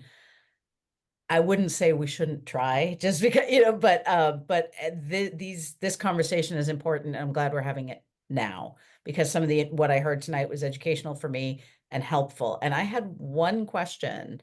If we were to bring this forward as a bylaw that would then require, like, okay, let me reframe how I'm going to ask this. There's nothing that precludes us from asking for some diversity in those percentages now, correct? Because we did with Everett Street, we got some at a different rate. You can request that if it's a special permit application, Okay. but you could not request that under our Mumford districts. That's a separate animal. Okay. My point being simply, like, nothing stopping us yesterday from asking for 30% for a special permit. We could have asked for that from Everett Street. The developer may not have agreed to it, but we could have asked for it. You Okay. could have asked for it, but you could not have denied the special permit because that wasn't allowed. Yeah. Oh, so this would make it not optional for the developer. Mandatory. Mm-hmm. That's Again, okay. it's only a small portion of the units that would be falling into this. Most of the units would still be 80%. Right. And but we'd have, you know, a couple at 60 and maybe one or two. And I'm just spitballing numbers here, but just to make sure I understand the difference between today and potentially after next May. Okay. Right. That is helpful. And if I can just add a comment, you know, something like this would give folks who work in the town in jobs that don't necessarily pay that much an opportunity to live in the community that they're serving on a daily basis, and would give maybe some of our elder residents, you know, I'm imagining myself in the fixed income years, an opportunity to stay really close to the community that has been most important to you through your lifetime. So I very much support it. I think you know, we have an opportunity to really create with some of our younger people who just aren't earning yet, a real opportunity for them to become contributors to the town as their income ability to generate income improves, if that's the path they're on. I very much support it. Thank you, Kate. 100% everything you just said. Well said. Thank you. Yes, Phil. Oh, Phil was giving a thumbs up. I thought he was raising his hand. Sean. As I'm thinking about all this, I was looking at some guidance from MAPC that notes you may want to consider different affordability requirements for ownership projects versus kind of rental income projects. And then some other guidance that mention that sometimes the requirements can be a little more challenging where there's mandatory mixed use development. So where we say kind of first floor has to be ground commercial. are those considerations we need to worry about here, or do we have enough wiggle room? Do we think I'm sort of asking staff to apply your sort of economic development lens here, because I want to make sure good projects move forward and are economically feasible while kind of pushing the line with the affordability as much as we can. That's what I'm thinking about. I'd rather see a good project happen than not, and have the type of affordability we want in it. So that's the kind of thing we'll look at as we go over the details of the language that we put forward. So we're just at the concept stage tonight. And as we get into our hearing, we'll go over the specific language, and we can parse out the rental housing from home ownership properties, and we can treat them differently. As far as apartments over ground floor retail, I don't really see that as significantly different than standalone apartment buildings for rental. I see that as very similar. But if there are reasons to look at it differently, we can do that. We have complete flexibility here. Yeah, and I don't have those reasons. It's more, I just want to throw the question to staff in case there's issues you see. I think you're a little closer to what you might hear from people coming in thinking about an application and knowing what they need to get it over the finish line. So certainly, as we go through the refinement process, if there are things you've heard and you think it could help us modulate and take the right approach, certainly let us know. The one other thing I wanted to point out. Oh, go ahead. Go ahead. I think it's worth clarifying. Generally, when MAPC comes out with those guidelines and housing advocates in general, what they're really getting at is when you require mixed use is where it can become more of a challenge, but the mixed use requirement only applies in certain districts in our zoning. It's less so about the affordability and more so about that mixed use requirement. But on our side of things, there's areas where we identified where mixed use is important to the town's commercial base, tax base, therefore helping residential taxes. So it's not a black and white thing. It all kind of balances together. That makes a lot of sense. We've had great success with mixed use. That's what Gables is. That's what the buildings in Islington Center are. The new one that's going up on the corner where the K&S printing was, and Everett Street. They're all proposed as mixed use. So we haven't in a very long time, 40 years or more, had a standalone multifamily residential property. I also want to point out that the current requirement for 80% means you can't make more than 80%. That doesn't mean that we don't have tenants in apartments who make 30% or less of AMI. We do. It's just that there's such great competition for them getting those units. And if you have a couple of units that are dedicated to those lower income levels, there's less competition for those and more of a chance that the people who need them will get into the affordable units. Thank you. Josh. Yeah, I think that's really good clarification on that too, right? Like how this works, how these mechanisms work, because I think people just hear that and they just expect this like very low income bracket to move in, flood the town, et cetera, but like having context of like this is what's already happening, and it's not this sort of huge bolus of low income housing, I think is really useful for other people who may be more resistant. The other thing that I wanted to ask a dumb question around is like a developer could request a waiver for strict compliance to housing according to this. Is that correct? Yeah. So there could be a waiver. Again, we haven't gone over the draft language yet. We'll do that at the hearing, but there could be a waiver of the percentages. There could not be a waiver of the affordable housing. You must require affordable housing. Our bylaw is clear on that. Okay. Thank you. Any other discussion amongst board members, questions, comments, etc.? Any other staff input? I would just add that I advise planning board members, if they haven't seen it already, to look at the draft of the comprehensive needs assessment for the housing production plan, because it outlines very specifically the affordability problem we're having, and that this is rooted in our actual experience in working with residents and actually seeing, as part of annual monitoring, I receive a list of all the tenants and what they earn.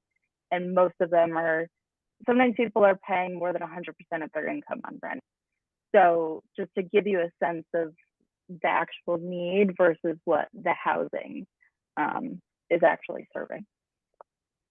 Thank I'll you. echo Amanda, because we've been talking about this quite a bit in the housing authority. And just to add to that, Amanda's been doing some great work in actually, writing this out.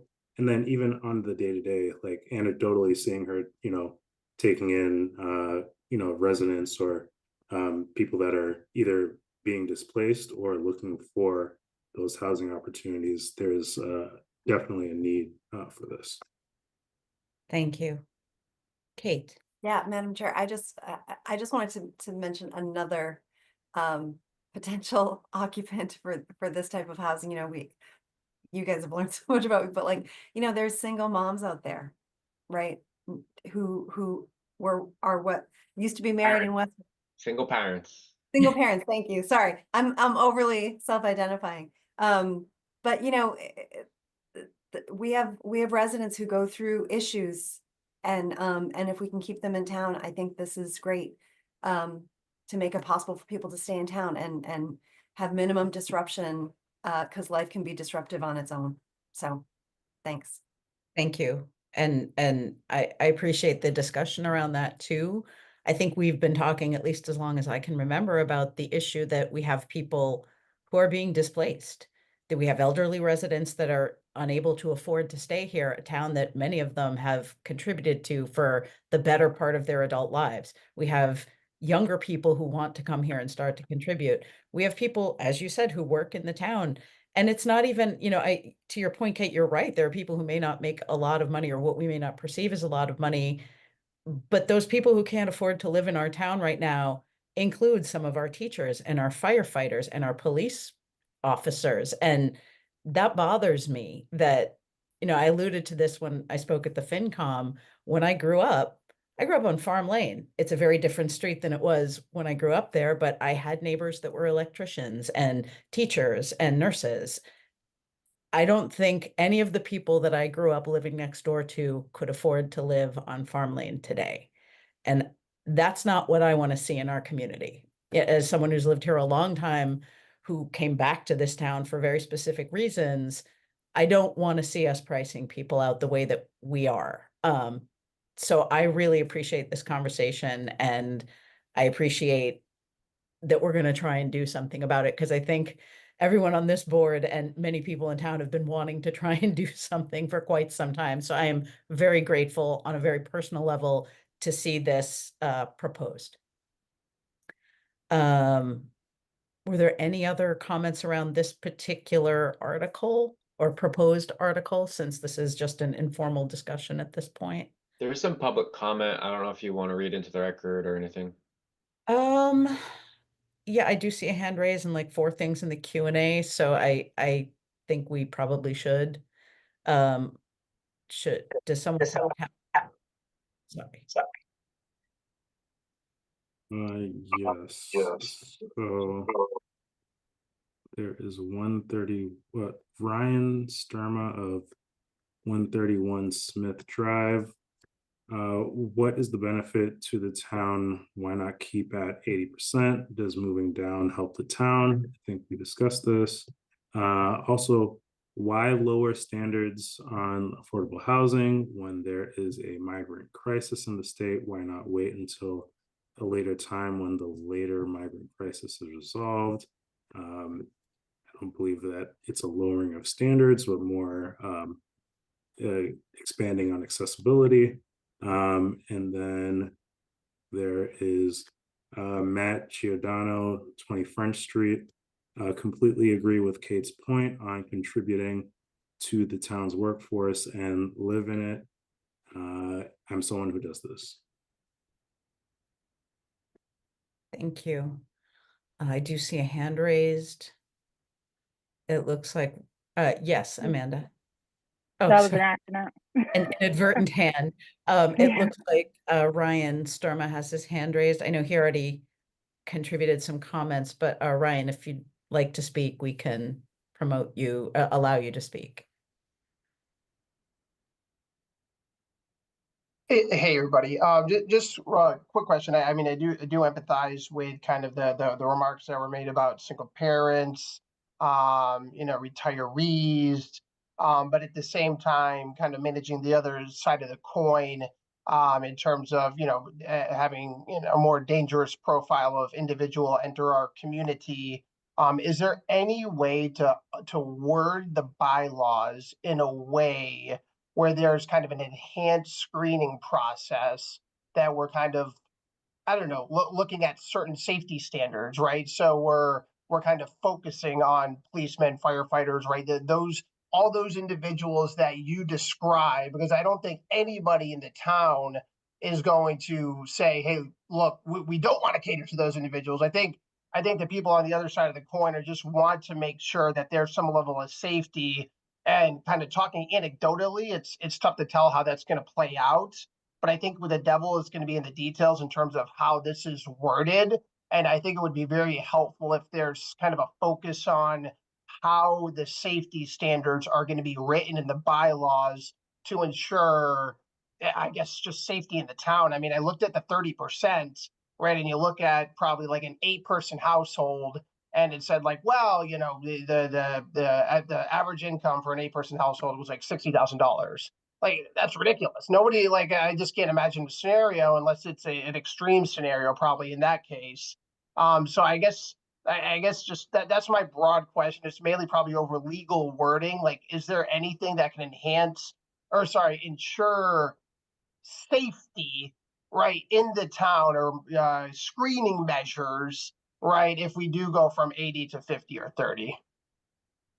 I do see a few hands raised. I'm not the legal expert here, but as far as writing the bylaw goes, I don't think we can codify anything discriminatory. And I think I'll suggest we're seems not like going there'd to be do some, that. yeah, there's We are some not going to do assumptions that. being And made there. Ryan, I think you're trying to mix and match certain safety issues with other issues as to what's going to be in this bylaw. So I think that's beyond the scope of the drafting process, which is going to encompass what this board is going to do. So hear your suggestions, but I don't think it's going to be part and parcel of the consideration that we're looking at. That's just my view. Thanks, Phil. And Phil, you are an attorney, so I appreciate that opinion. I do know that just anecdotally, some of the property owners, there's one developer and I'm thinking of, when he rents to anybody, he runs a background check. So I think some of the concerns that you're articulating probably would fall under the purview of the individual property owner rather than anything that we could legally or would consider codifying in a bylaw. I do see Amanda's hand and then Kate as well. I would advise against saying much further on this specific topic because we're really crossing into fair housing territory. That's not appropriate. Thank you. Kate.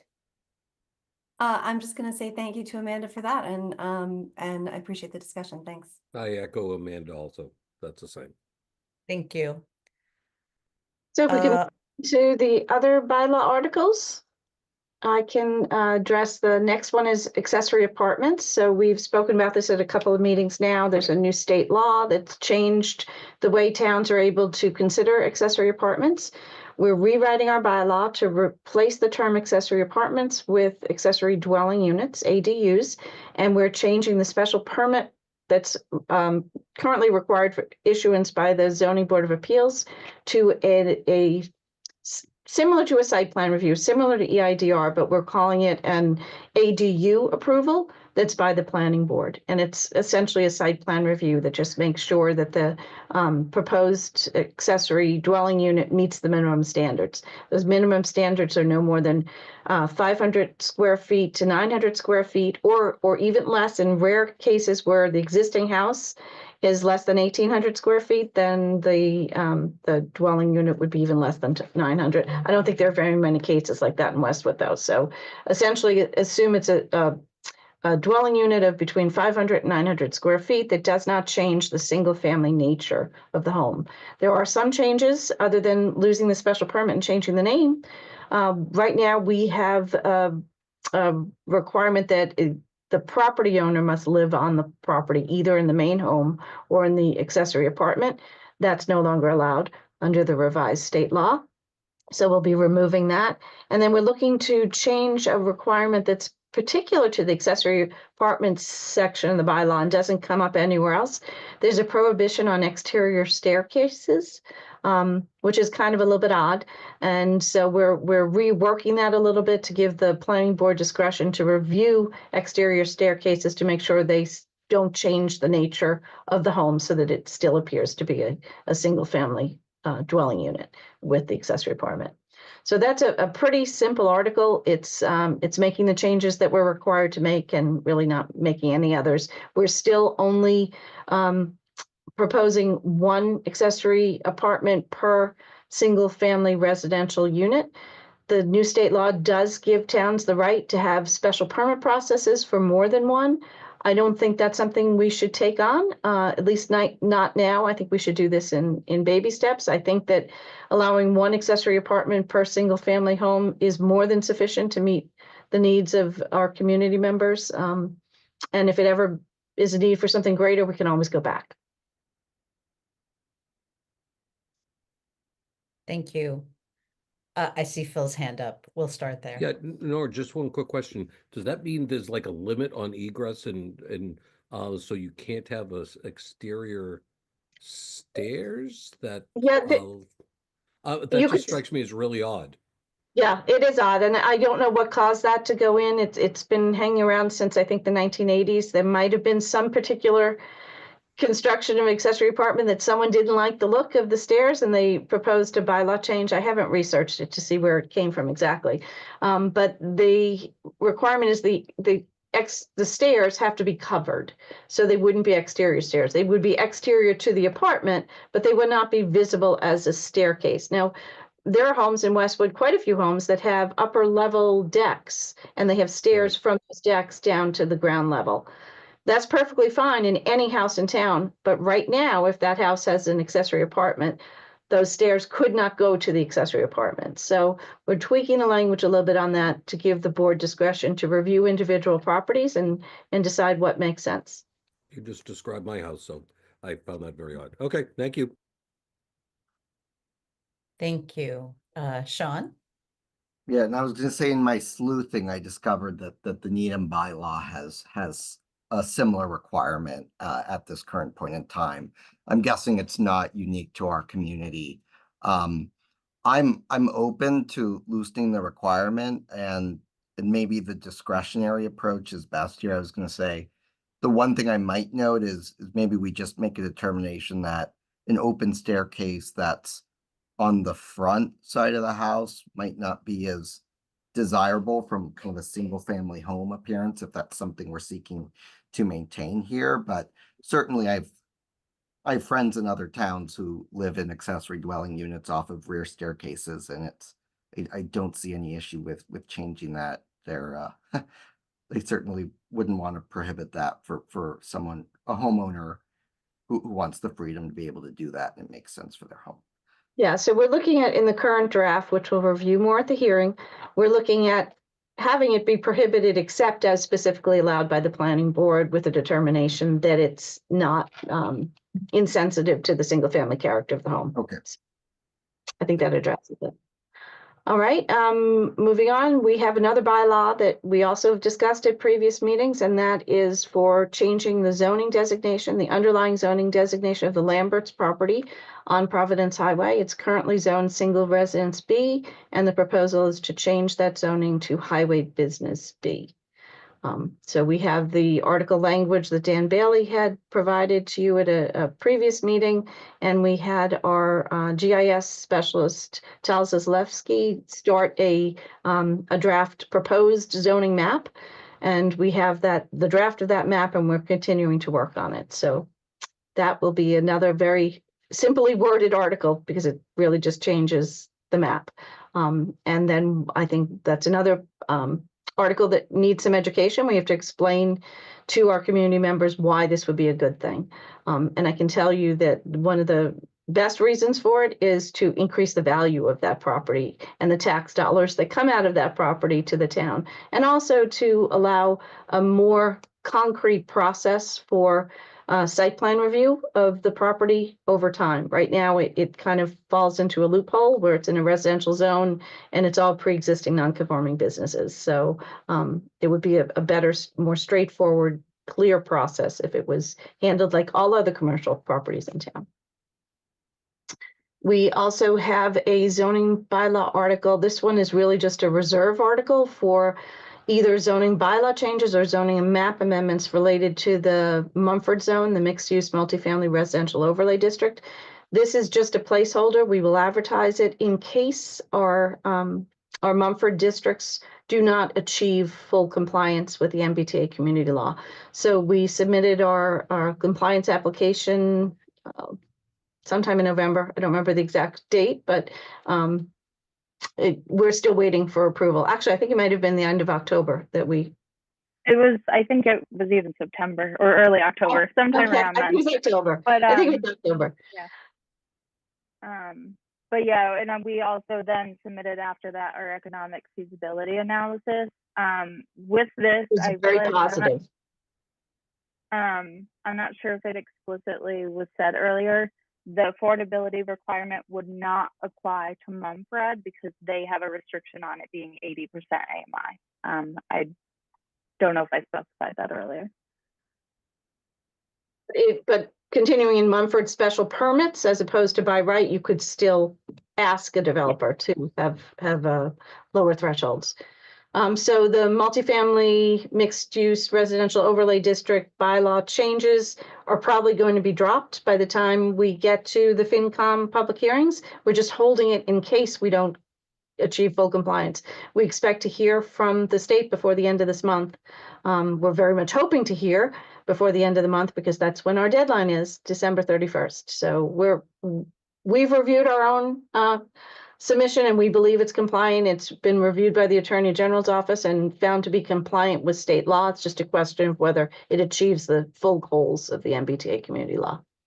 So that we won't spend a lot of time on, and we're not drafting anything until we get to a point where we don't achieve compliance, and I don't think that will happen.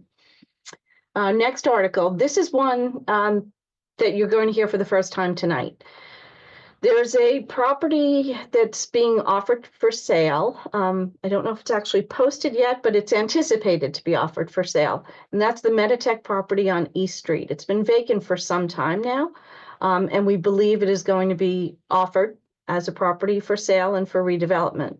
And we don't know who's interested, what may come of it. We want to make sure that we are putting our best foot forward to get the type of uses that are most beneficial to the town there. And so this is within the Administrative Research Office District. There are two districts in town. One is off of High Street and near Fox Hill Village, High Street and Louderbrook Road, and the other is on East Street. The one on East Street is just the Meditech parcel. It's a standalone parcel. So we're not suggesting changing the zoning away from Administrative Research Office, but we are suggesting adding an overlay zone, one of the flexible multiple use overlay district zones. So currently, property along the Route 128 on the other side has a zoning designation of highway business, and it's overlain by the flexible multiple use overlay district 5. And we're recommending that both sides of the highway have that overlay district. What that would allow is the planning board to grant a special permit for just a couple of different types of uses that are not allowed in ARO, but that might be desirable. And the use that comes to mind is a hotel. I don't know that anyone is interested in doing that, but I'd like to set the property up if the board agrees for that potential. And it would be done in a way that it would only be allowed if it was a special permit. So the planning board would have complete authority over the application to review whether any proposal that comes through is an appropriate proposal for that site. It's a discretionary special permit under FMUOD 5 and any of the FMOUD districts are discretionary. And I think it would just give some greater opportunities to types of uses that could go in there.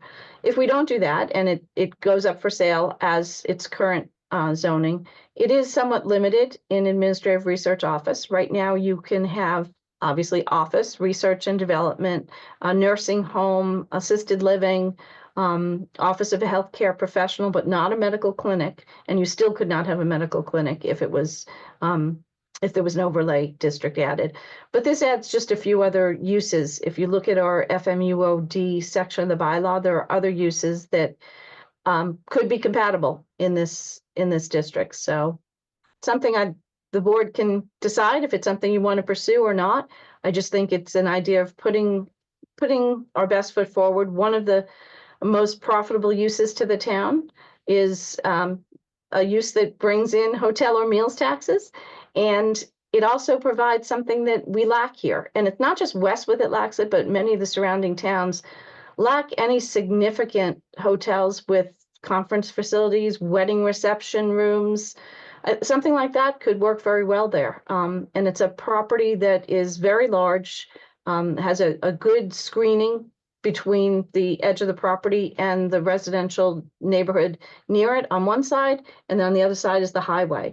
And across the street is a golf course. So it just seems like a use that would really fit well there, subject to planning board review of a special permit. So the application is designed in a way that makes it fit well there.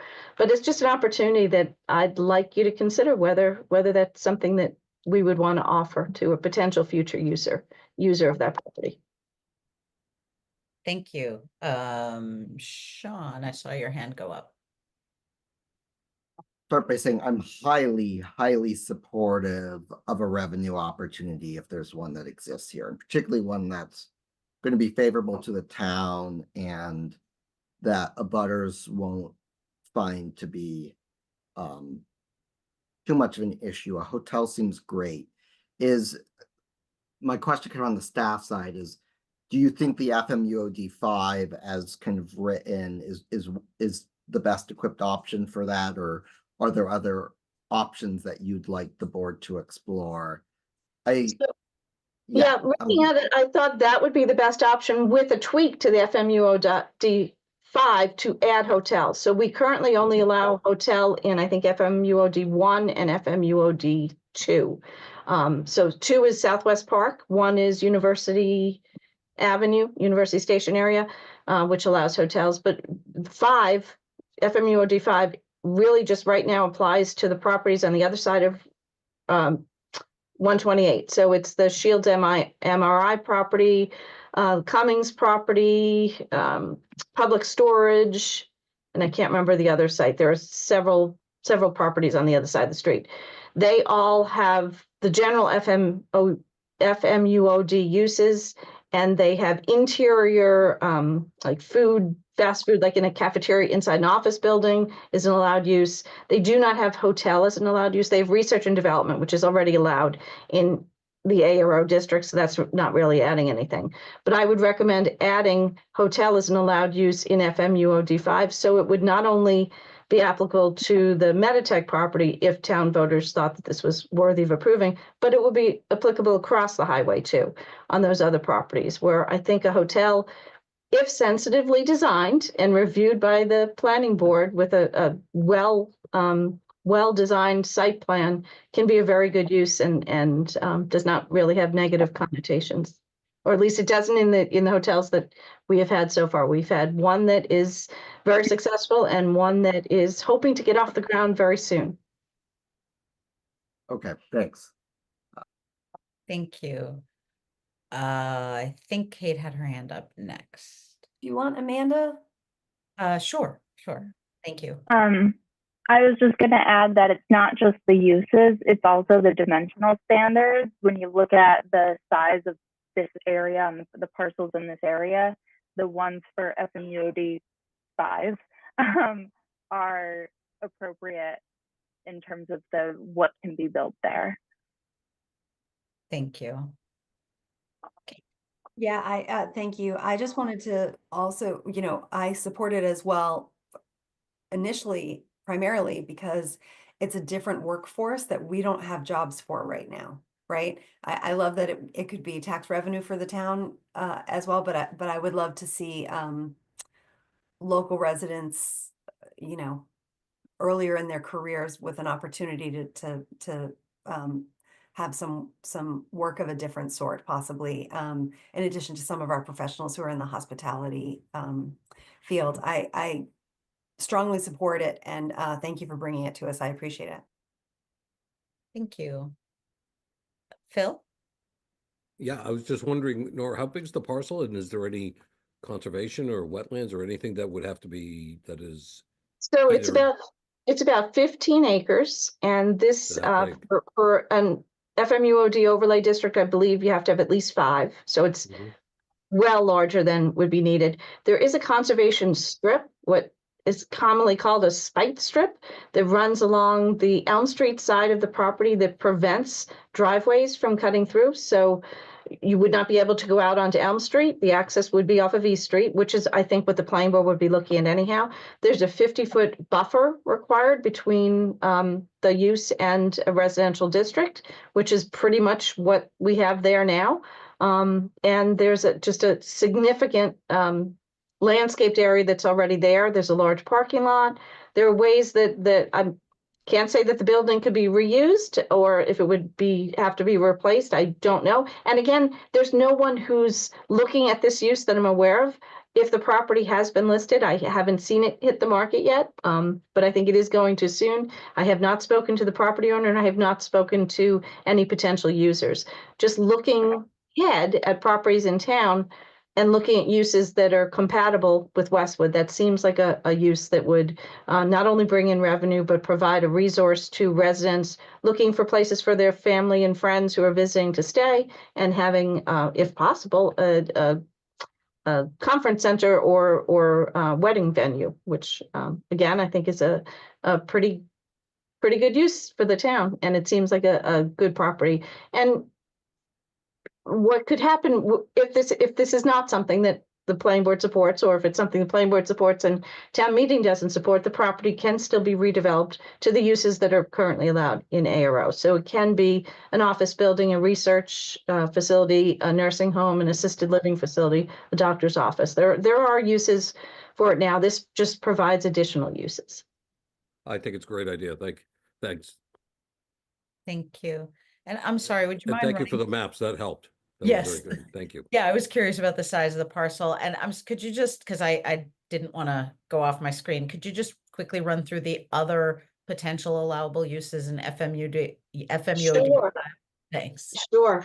So FMUOD currently allows a bank or financial institution, a business service establishment, a coffee shop, commercial indoor recreation, cultural facilities such as an art gallery or museum, educational facilities, including public, nonprofit, or for-profit. You're actually allowed nonprofit educational facilities anywhere, so that's they'd be allowed there now. Ice cream shop, municipal use, office of a healthcare professional, which is already allowed under ARO, personal services establishment, printing, copy, publishing establishment, professional services establishment, like a law office, architect's office, something along those lines, a restaurant with or without entertainment less than 10,000 square feet, so not something huge, but a typical restaurant, retail sales and service establishment, again, less than 10,000 square feet, so a rather small store, and a shuttle service system. And then in FMUOD 5, you're currently allowed to also have an interior to an office building, an interior fast food establishment, so a cafeteria in an office building, but not a standalone fast food establishment. You're allowed a research and development facility, which is also currently allowed in the ARO. And then I am proposing that you add hotel to the allowable uses in the FMUOD 5. Thank you. That is helpful. All right. Any other discussion around, I guess, any of the of what we've just all of the potential warrant articles? Sean, yes. My mind's still on this for one more second. Would conference center need to be allowed as sort of a separate use, or is that definitionally subsumed under hotel? It's assumed under hotel. I actually spoke to the building commissioner about that, and the hotel would be the principal use, and the conference center would be an accessory use to the hotel. So, for instance, at University Station, the Courtyard Hotel has a small conference room, 2 rooms, but they're not large. But it wouldn't be dependent on the size. It would be dependent on the nature of the property. So he would consider a conference center part of a hotel. Okay, so that was question number 1. Number 2, would a property like that be more attractively developed if you allowed larger restaurants in it to kind of augment a conference space, or is 10,000 square feet already a pretty solid allowance? I think that's pretty much what we would expect to see. I don't think we'd expect something larger than that. So something like Del Frisco's. Okay, that's helpful. And then last but not least, I'm noticing, I think, a 45-foot height requirement as of right now. Would that be appropriate for something like this, or would it need more of an incentive from a? I don't think it would need higher than that, and in fact, it could be less than that. So I don't know the height of the existing building that's there. I think it's 3 stories, though don't quote me on that. I'm not sure. I'd have to take a look at it. I don't think that building that's there now is that tall. And that's the maximum that would be allowed in this district. That doesn't mean that the planning board would grant a special permit for a building of 45 feet. The assessor is listing it at 2 stories. Okay, 2 stories. Well, thank you. I appreciate it. Thank you. All right, any other questions or discussion from board members around any of the proposed warrant articles for this It's upcoming? also housekeeping. One more, 6 articles, housekeeping amendments, and I don't have any ready for you yet, but as we go through the bylaw in detail, we'll come up with those. And one more to touch upon, the tree bylaw. Last meeting, we discussed pursuing it through regulation. So our plan is we'll start drafting something to be discussed at the February 11th meeting. That way it's still in line with our discussions during, leading up to town meeting, but it won't need to go to town in order to be adopted. That would be kind of like some of the other, it would be a planning board vote. Yes, it would be like your bicycle or parking standard guidelines, something along those lines, where you would establish what it is you want to require, and then establish it as a regulation, use it to guide your decisions on EIDR approvals. And then if you wanted to take it a step further at a future town meeting, you could make amendments to sections of the zoning bylaw to make it a requirement that someone complies with that. Thank you. Excellent. Any further discussion from either board members or staff? Sean, yes. Just to get clarity on that, because I think I saw the words tabled in sort of our meeting packet on a full kind of tree canopy related bylaw, which I was under the impression was going to be what we would be pursuing this year. But is staff making a recommendation that we pursue something more regulatory at this time that wouldn't say apply to all of the town, but would only apply to things kind of under our purview, from whether it's an EIDR perspective or some of the other special permits we give out? That is staff's recommendation. I think that was discussed a little bit at the last meeting. The idea is that we kind of get our hands around it and see what works for the town, and develop regulations that we have time to tease out what the board wants to capture and how they want to capture it, and can always be turned into bylaw at a future date if the board wants to do that. But it's just too much for us to tackle in the time frame that we have for this town meeting. Can I one follow-on question, and Nora, I know you and I have talked about sort of tree bank or tree fund as an issue, even sort of separate from and apart from having some sort of a tree protection bylaw. I know that you've communicated that it exists, it can be used. I believe it can be contributed to. What seems a little murky to me is that we don't seem to have an enabling bylaw for that. It just seems to be something that's there, and that the Concom sometimes gets applicants to contribute to. I don't know that we've done anything from a planning board side before to get applicants to contribute to that. But I'm thinking both in terms of the Concom's regulations and the planning, any regulations the planning board might set, particularly, given under our current bylaw, we do have preservation of the natural landscape as part of our review. And I think we can do some things with trees there. But I'm wondering if even a warrant article to propose just setting up a tree bank above water that the planning board can clearly ask applicants to contribute to when they cannot fully mitigate what our regulations need, and likewise the Concom can contribute to, and then has a clear sort of line about who can use the tree fund and how can it be deployed. Maybe the tree warden can deploy it for adding more street trees in parts of town where sort of street trees have been denigrated over the years. Would something like that be feasible in the time we have? It's an idea I'm kind of throwing out for the first time here. I think I just have a bit of concern that the tree fund hasn't been so strictly codified in our bylaw, and it's been making me anxious. And you can tell me I'm wrong, that it exists, it can be used, we can contribute to it, but I want to make sure it's ironclad, and at the very least, this can be a tool that we can pair with our regulations. Yes, it can. It doesn't have to go in our bylaws. In fact, I don't think it's appropriate for it to go in our bylaws. The Conservation Commission has recently adopted regulations of their own for contributions to the tree fund, and contributions have now been made to that tree fund. The planning board can do the same. In the planning board's case, the opportunity to request or require a contribution to the tree fund comes when you grant a waiver of landscape requirements. You did it. You already you did that on the LifeWorks property on Clabbertree Street. We've received the check, and in fact, the check has now been authorized for use by the high school in their solar canopy project in addressing that we discussed at our last meeting. So the select board met last night and they made that appropriation. The funds could not be directed by the conservation agent or the tree warden. They can only be directed by the select board. That doesn't stop the planning board, the conservation commission, or the tree warden from making recommendations, or the public works department from making recommendations for where those funds would best be used. But they can be taken in without a bylaw.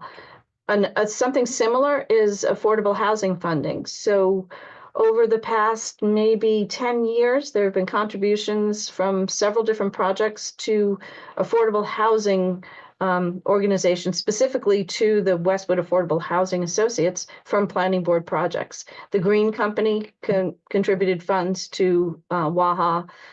Fox Hill Village, when they added an assisted living facility, they contributed funds to Waha. Years before that, the Reynolds Farm development off of High Street contributed funds to Waha. There's no bylaw that puts that in place. It's a case of the planning board, in granting a waiver or a lessening of requirements, did it in exchange for that contribution. And I would see the same thing with the tree fund.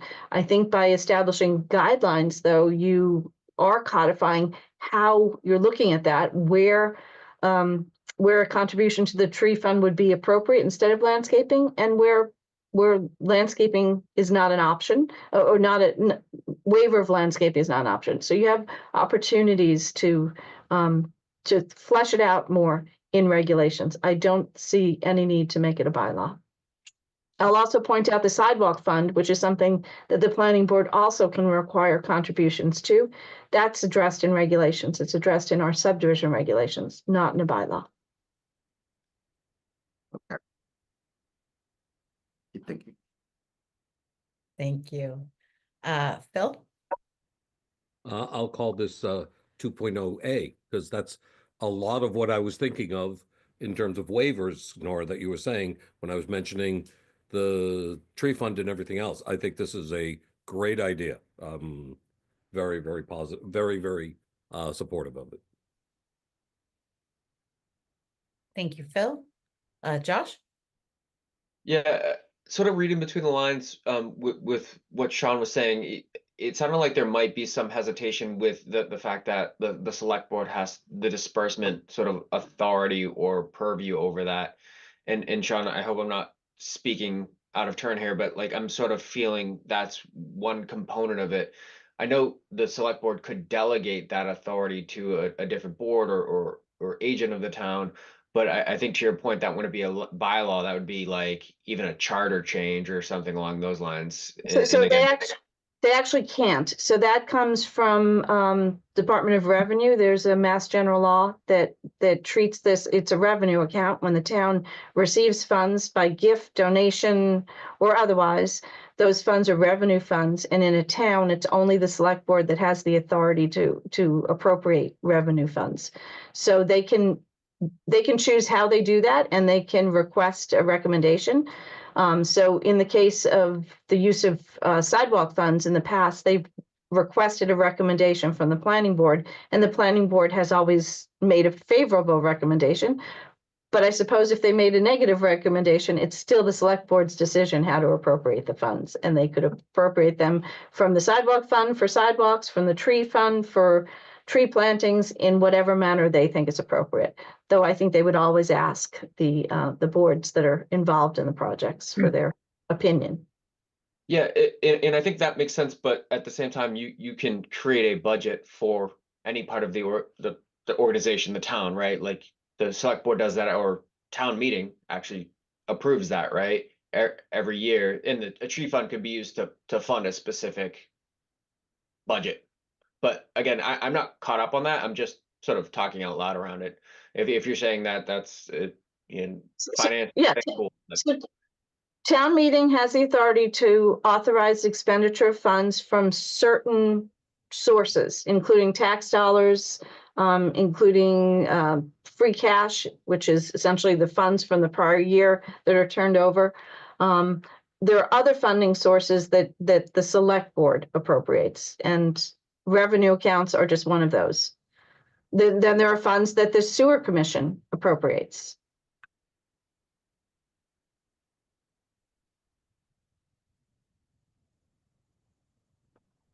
I'm sorry, I didn't know if you were done, Nora. I didn't want to interrupt. Yeah, I defer to our finance director on the details of that. That's just not my area, but I know from bringing this to the select board last night, there is a very clear, I don't have the citation in front of me, but I'd be happy to send it to you by email. There's a very clear statute that gives the authority to the select board to decide how those funds are used. I'd be interested, actually, regardless of what the I'll outcome send is. it to you. Mhm. Thank you. Sean, I think I saw your hand go up right before Phil's.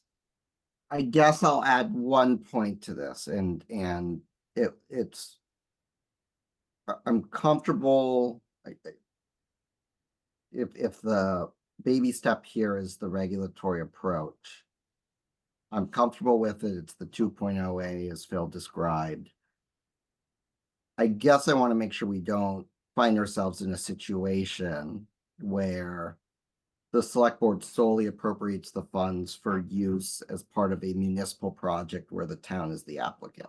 I think the idea to me is that the use of anything placed into this fund should be kind of for above and beyond replacement and mitigations, and particularly in areas of the town that can benefit the town broadly, whether it's along our roadways or right of ways where we have fewer shade trees than we used to have, or other things like that.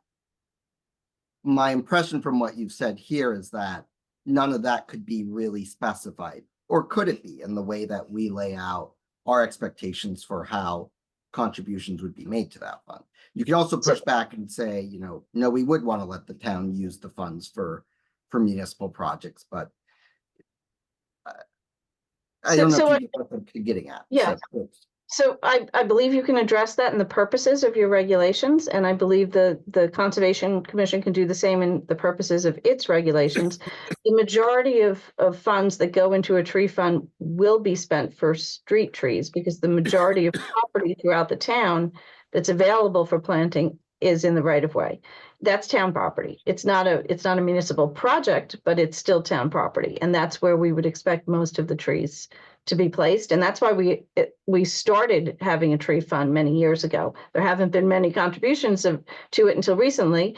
The Conservation Commission has now established its guidelines, and I expect there'll be more contributions going forward. And the Planning Board, if you often grant waivers of landscape requirements, going forward, maybe you won't grant those waivers as freely. You'll think about whether or not there could be some, at least maybe even a minimal contribution in some cases to the tree fund where it just isn't feasible to put trees on a site or save trees that are there.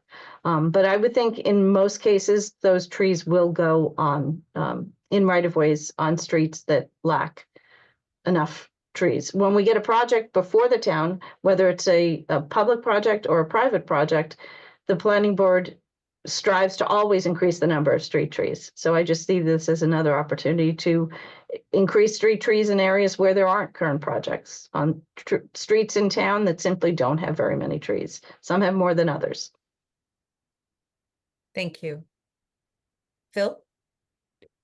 Without belaboring the point, this is more, I don't think we are intending to try to take out others' genuine authority, which is whether it's Concom, Select Board, or whatever. I think we have to just consider the synergy. When we're having all of our various meetings, and the Phil Giordano famous question is, what can we do for them? I'm saying we want to work in hand in glove with Concom, with the Select Board, and say, this is a priority to us. And that's exactly what was just done with the LifeWorks contributions to the tree fund, where a portion of those contributions are supported by the Select Board, supported by the Planning Board, by the school committee. Everyone worked together to get those funds to buy trees, to put trees onto the high school property in a way that lets us get to a solar canopy project that we are all looking forward to. So it's a great opportunity to work together for the greater good. Thank you. It looks like Phil might have frozen.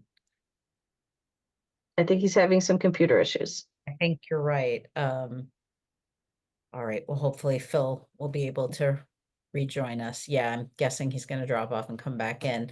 He's back. Sorry, I was Yay! on battery and didn't realize that I was going low because I talk too much. Anyways, the point is we're supposed to be working hand in glove with each other, and where we say we want to make, just using for the sake of argument, the tree fund to be more muscular. I was in my mind, I was saying waivers, and we can start using that, proactively.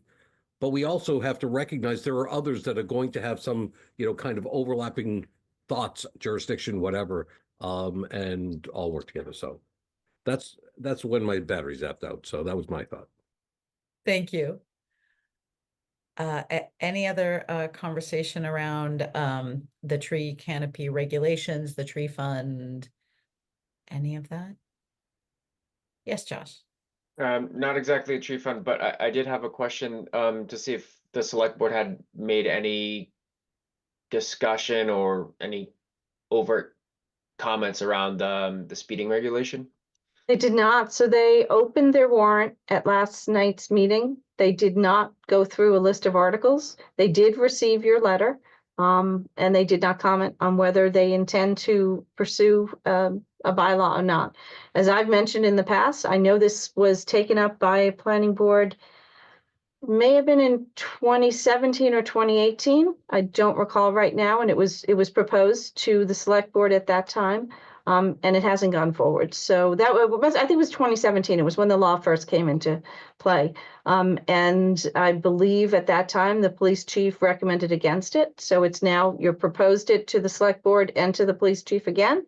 And if they take it up, it could be an article going forward in town meeting, but we won't know that until they discuss the articles they're proposing on the 6th of January. That's also the date when they close the warrant. So if you are strongly in favor of pursuing this, then you could do that through a petition article, which you could go forward with if they don't take it up, or drop it if they do.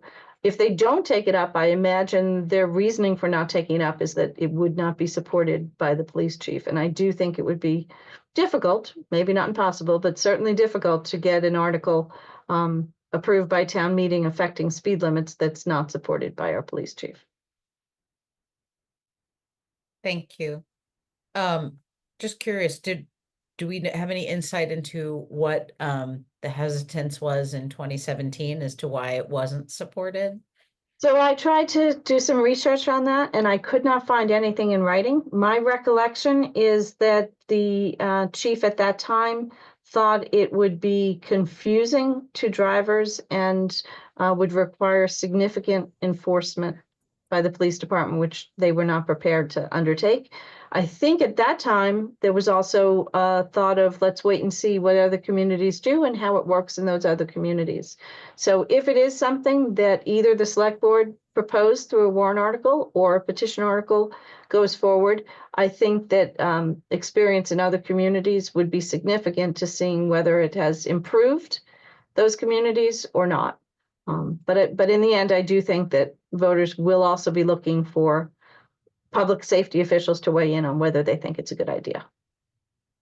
Thank you. That was going to be my question. I was going to say thank you for sending the recommendation and whether or not we'd gotten any feedback. Aside from that, I think I'm okay at this time. Probably have more at a subsequent meeting. All right. If there are no further questions, comments, discussion around our potential warrant articles. I would ask you to take up a motion, Elijah. It's in the revised copy. A motion to send 6 articles to the select board for adding to the warrant. That has to be done before the January 6th hearing. There's actually a really tight time frame when it has to be done before January 6th. I'm sorry, I think I said the wrong date. January 6th is when the warrant closed. Has to be done before that, but not too soon before that, because there has to be time after the select board receives it for them to then kick the zoning articles back to the planning board for a hearing. There's a very prescriptive time frame under state law that we have to follow. So if you would make a motion to send these 6 articles to the select board, we'll get them reserved on the warrant and then sent back to you so that you can hold a hearing on January 28th. So I move that the planning board send the following 6 articles to the Westwood Select Board with a request to add those articles to the May 19, 2025 annual town meeting warrant. 1, zoning bylaw amendments relative to accessory apartments. 2, zoning bylaw amendments relative to affordable housing. 3, zoning bylaw amendments relative to underlying zoning district designation of parcel on Providence Highway, Lamberts. 4, zoning bylaw and or zoning map amendments relative to mixed-use multifamily residential overlay district, if needed for MBTA law compliance. 5, zoning bylaw and or zoning map amendments relative to flexible multiple use overlay district and zoning overlay designation of parcel on East Street, Meditech. 6, housekeeping zoning amendments. Second. I have a motion and a second. Any further discussion? Seeing none, I'll take roll call. Kate? Aye. Sean? Aye. Josh? Hi. Phil? Aye. And I vote aye as well. The motion carries. Okay. Was there, Nora, Elijah, Amanda, any other business around that we need to do this evening to keep things on track? Nope, that's it. So we will next discuss this on January 28th, and that'll be in the course of an open public hearing. And that's the start. I will just point out, that's the start of a long process. As many of you recall, we went through this last year. There will be several hearings. The hearing will open on the 28th. It'll be continued to other meetings in February, to the FinCom hearings in February, to other meetings, planning board meetings in March, to the FinCom meetings in March, and then finally back to the planning board in April. And it's very important that all board members attend each of those hearing sessions, including the Finance and Warrant Commission hearing sessions. Everyone's entitled to miss no more than one meeting, or you can't vote on the article. And if we were to have more than 2 members ineligible to vote, it would all be for naught, and the articles would not be able to go forward. So we need to, be very, very careful in how we participate in these hearings. So for the next few months, January, February, March, we need you all to be at all of the hearings if you possibly can. I'm so sorry. I know I've asked this previously. In-person hearings, Zoom hearings? Not yet. So the FinCom meetings FinCom hearings will very likely be in person. The planning board meetings through the end of March can be remote. The April planning board meeting may be in person, maybe remote, we don't know yet, but the FinCom hearings, and you have those dates, they're February 25th and 26th if necessary, and March 25th and 26th if necessary. Those are very important dates that you would need to be in person at the library for those meetings. Thank you. Thank Thank you. Yeah, for us, it's go time, right? Like, It's the most busy time of the year. thank you. And thank you for that reminder and clarification. Excellent. Thank you. Okay. So our next agenda item would be design guidelines. I'm glad we'll be able to talk about this tonight. It is 9:30. I just wanted to check in and see if people wanted a bio break before we jump into that. I see at least one, two, including me, that would be in favor of that. Are folks amenable to a 3-minute bio break at this time? All right, if so, then I would entertain a motion to adjourn for 3 minutes with the intention to reconvene at about 9:38. So moved. Second. Motion and a second. Any further discussion? Seeing none, roll call. Josh? Aye. Kate? Aye. Bill? Aye. Sean? Aye. Vote aye as well. All right, I'll see you all in 3 minutes.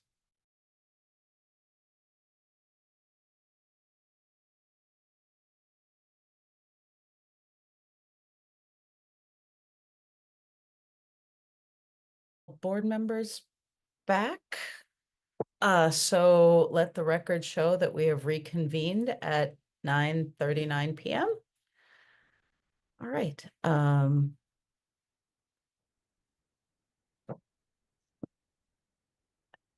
I think we can, staff, I'm sure will be right back. So our next agenda item is design guidelines, continued discussion of potential planning board design guidelines for environmental impact and design review and/or special permit applications. We have Amanda. So I don't know if staff wanted to kind of give an intro and then we can hand it over to Sean, or whether we just hand it right over to Sean. Hello, Elijah. Yes, so this is a discussion that's been kind of in the works since around the summertime. And so the idea is to look at a set of design guidelines that could kind of enhance the what's in the zoning bylaw. What's currently there is a little broad in its and how it could be interpreted, and that has been mentioned by our zoning enforcement officer, that it would also help in the planning board setting some guidelines for developments to understand what they're being asked of, or what the board would anticipate in development of projects. And so Sean has mentioned the want to explore that, and with staff support. And so that brings us here today. And yeah, I guess that's a brief overview of the discussions that have been had over the past few months. Excellent. Thank you very much. Phil, yes. Just quick question. Are we trying to provide notice, so like a developer comes in and they already know, or are we trying to memorialize or encapsulate what we're looking for, I don't want to say the theme of Westwood, but essentially what Westwood's style may be, or I'm just looking for what is the objective of what we're doing. So that's my question. Thank you. Yes, so I see Sean's hand up, Madam Chair, but I would think that it would something along the lines of the developer is applying for an application. We have a set of design guidelines that they can review, in how they approach designing their building even prior to planning board hearing, so that by the time we get to a hearing, there is somewhat of an understanding of,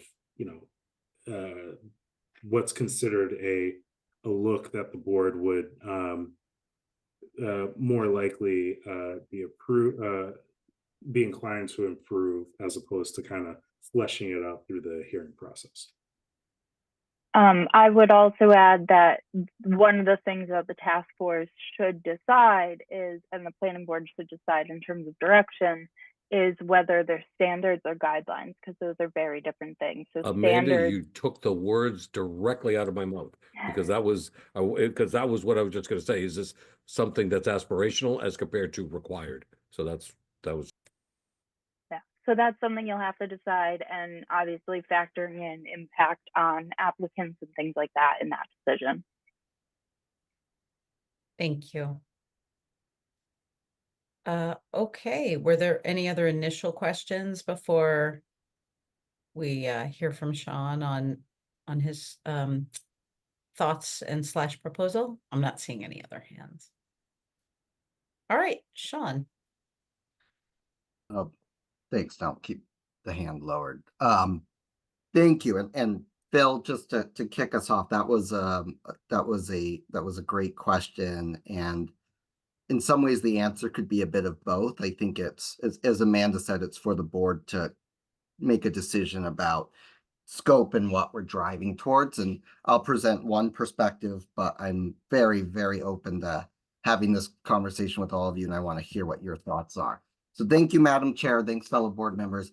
I've got a few minutes of comments if you'll humor me, and just to lay out the proposal that I've had the privilege of working with the planning staff on. I'm excited to present a proposal to establish a design standards task force, or something similar. It would be, I believe, a critical initiative to help us define, protect, and enhance the unique character of Westwood's town centers and potentially other areas of town or other types of development in town, while promoting thoughtful growth and also making our process easier for both the planning board and for applicants. So the genesis of this really lies in the comprehensive plan, and I actually want to thank Kate for her work, in particular on the town centers portion of the plan.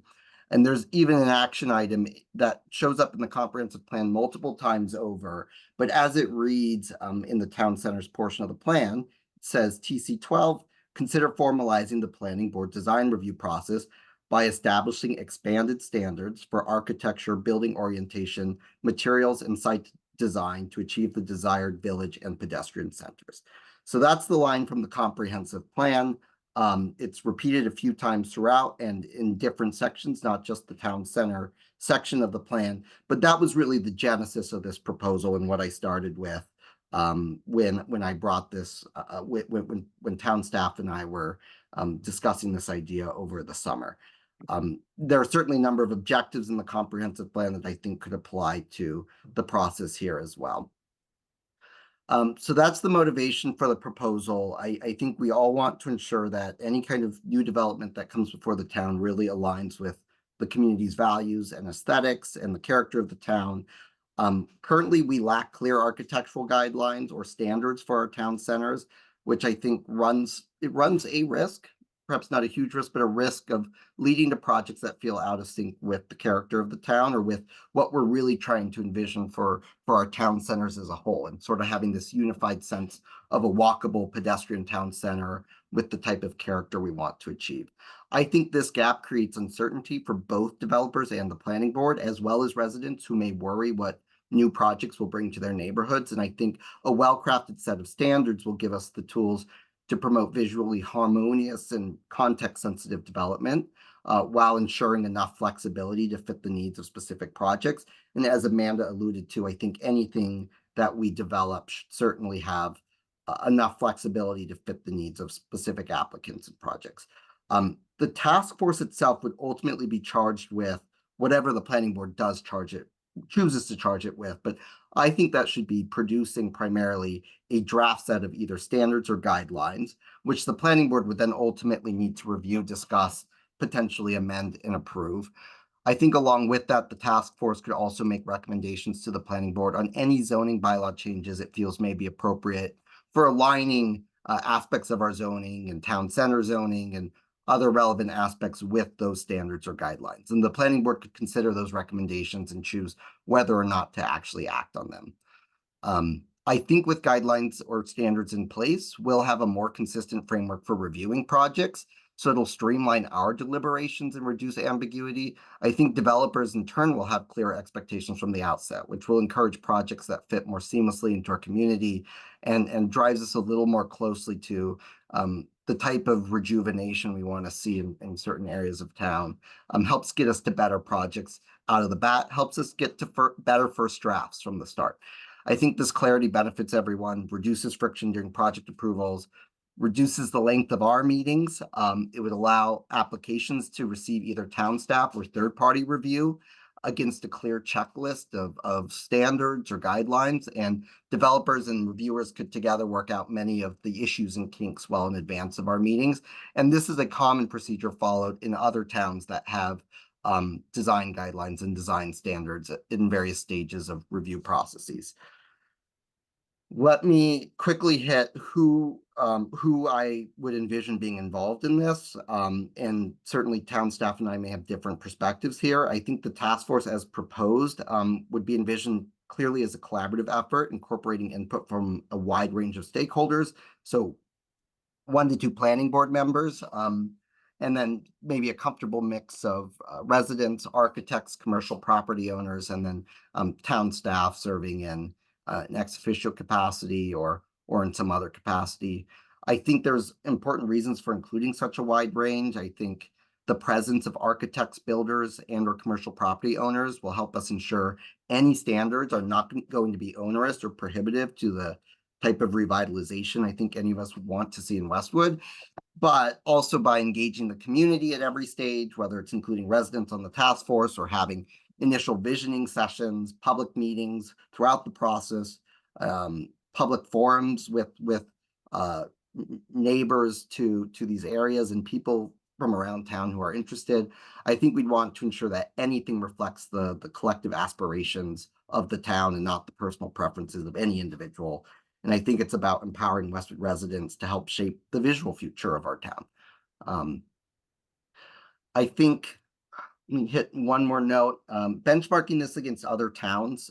We as a town do not have any, I think, really strong architectural standards or guidelines that apply right now to our town centers.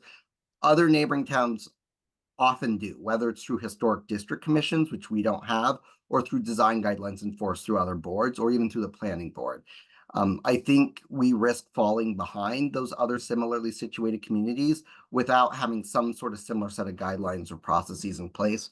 I think it's a no-brainer for us to proceed, and the task force could review these examples from other communities, giving us a chance to learn from them and tailor solutions to our unique needs. It's connected to future planning efforts as well. I think it could serve as a springboard to explore form-based zoning in the future, a tool that many Massachusetts communities are starting to use to integrate architectural standards directly into their own zoning frameworks, while in some cases giving greater flexibility on use. I think by starting with guidelines or standards, we lay the groundwork for a broader vision of how Westwood evolves and maintains its character in the years and decades ahead. So I think, as Amanda identified, there's a number of decision points for the planning board here. If this is a route you want to pursue or not, I just wanted to bring the proposal forward. It's been on my mind since I first read the comprehensive plan and since I first ran for the planning board, and I'm just simply delighted to be serving with you all. It's a worthwhile project to me, but I certainly want to hear your perspectives. Thanks. Thank you, Sean. I'm happy to just open it right up to planning board discussion, unless there's anything else staff would like to add at this time, but I'm interested in what my colleagues have to say. Phil. I'd like to get a copy of that if I can. Secondly, I love the idea. I think what we have to probably, prior to the creation of the board, set number one goals, which is what my first question was, what is the objective of what we're trying to accomplish? And secondarily, I saw that you had guidelines, which was written in there, but I think we need to come up with, if this is, like I say, aspirational as compared to required, if we're going to be allowing or considering waivers, how those waivers are going to apply in terms of types of buildings, whether we're talking mixed use versus this versus that. I think so. I would suggest that because this is a great starting point, but we find this to drill down further so the task force has a greater idea as to where it's supposed to put its focus and its energy. Because, for example, if we were considering something at the Meditech parcel versus something in Islington, and that's actually one of the issues that came up at last town meeting. Do we have just 2 town centers or 3 town centers? Where, are we talking, styles that belong in each or styles that are different than each? I think that I'm thinking that this is a starting point for us to kind of coalesce our thoughts as a group. Thank you. Kate, yes. Yeah, thank you. Sean, holy smokes. Yay! So very cool. Thank you for doing this work. My initial thoughts, it's so funny, my initial thoughts are almost secondary now that I'm remembering,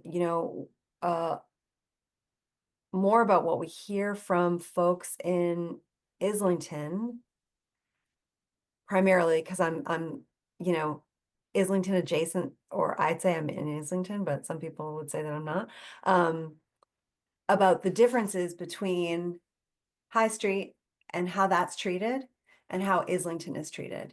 And it seemed to be a terrific divide based on previous projects. And so I think that the thought was, one of the thoughts was, let's make it more understandable, right? And easier for people to understand why, you may see one thing on one area and you may not see it in another. So that was one of the initial thoughts about this. What I really like about what you're talking about is the various people that you have on the committee. I would recommend, or the task force, I would recommend possibly, I have a couple of people in mind, possibly former select board members who have the benefit of hearing years and years and years of feedback from residents on various items, and maybe more sensitive to would have a different vantage point of what people are looking for. And then the other people to consider, I would think, would maybe be permanent building committee members who have significant service to the town, and design and construction is in their DNA. But I just think this is a terrific starting point. I would view them, what we're talking about, as guides versus rules, ways for our planning office to be able to say, you have a high likelihood of this going through as it is, or this is, there, if you do these things, like just a helpful tool to move projects through faster. I think it's a great idea. And I had one other thing, but then I was looking at Phil, and Phil looks rather pensive, and I forgot the other thing that I was gonna say. You were like listening, Phil, and I was like, oh. That's my natural look, Kate. That's all. I'm always pensive. So good. You're so good. Yeah, I'm just really grateful. I think it's terrific. This was the last thing I was gonna say. It's a fine balance between property owners' rights to build what they want on their property and what we would love to see. And so that's where I'm like, I think it has to be a guide I think it has to be a guide. But also, I don't know, I'm willing to discuss. And I'm just so grateful for you for putting the thought into it. And it's great. Thank you. Thank you, Kate. Sean? Not to cut the line again, but I'm reflecting on the initial comments, and it's all very A, thank you, and B, it's really helpful to hear as well. Even as I was kind of writing some of my own notes, I'm realizing I interchangeably use the word guidelines and standards. So I'm thinking about this in terms of decision points the planning board would need to make. And I think that would be step number one. And it could be guidelines, it could be standards, but standards with enough clarity about, where is, about where is their flexibility, how do we allow it, and what are the cases in which we allow it, where do we allow waivers, and that could be a mandate from the planning board to the task force as well. Or the planning board could say, let's, I suppose the planning board could say, let's set up a task force and let's give them that question as the very first question to look at. Which should it be, guidelines or standards? But I do think we need to answer that. We absolutely need to set goals for the group, and I think would be helpful to hear members from or hear feedback from all of you on what those goals might be, and then perhaps I can figure out if whether I can work with town staff on it before our next meeting, or try to put some clarity around it and make a more concrete proposal that could be helpful.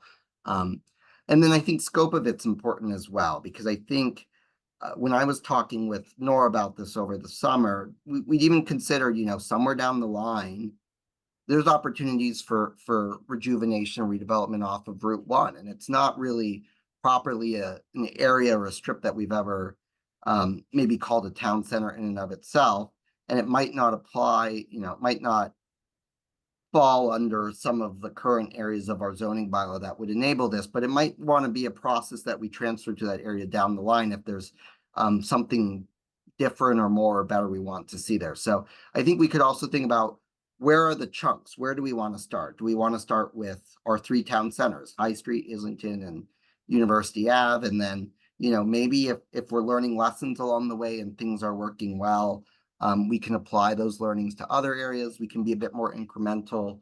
I'm open to all of that. And let me pause my comments again.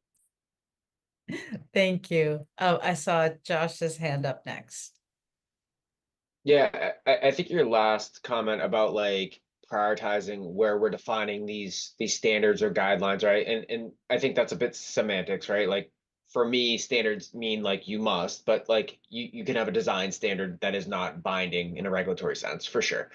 But I think it also answers an unmet need and ambiguity where currently some of our bylaws call out like it's going to meet the design and feel of the surrounding area. And how does a developer do that if we don't give them those design elements that like it might look like, right? Then it's subjective between planning board and planning board. Of course, we can always change these design guidelines, but I think it's actually to the contrary. It will give some guardrails for what we're expecting for a new development in some of these, maybe high profile areas or high sensitivity areas that we want to maintain a sense of uniformity or feel, for lack of a better term. So, I can't say I'm hugely invested in it, but I think it makes sense to me given some of the ambiguity that's built into our bylaws. And I think it would actually potentially create some clarity for, future designs. Thank you. Phil? Big consideration. I think having open public meetings versus just executive sessions in a closed form is a huge consideration.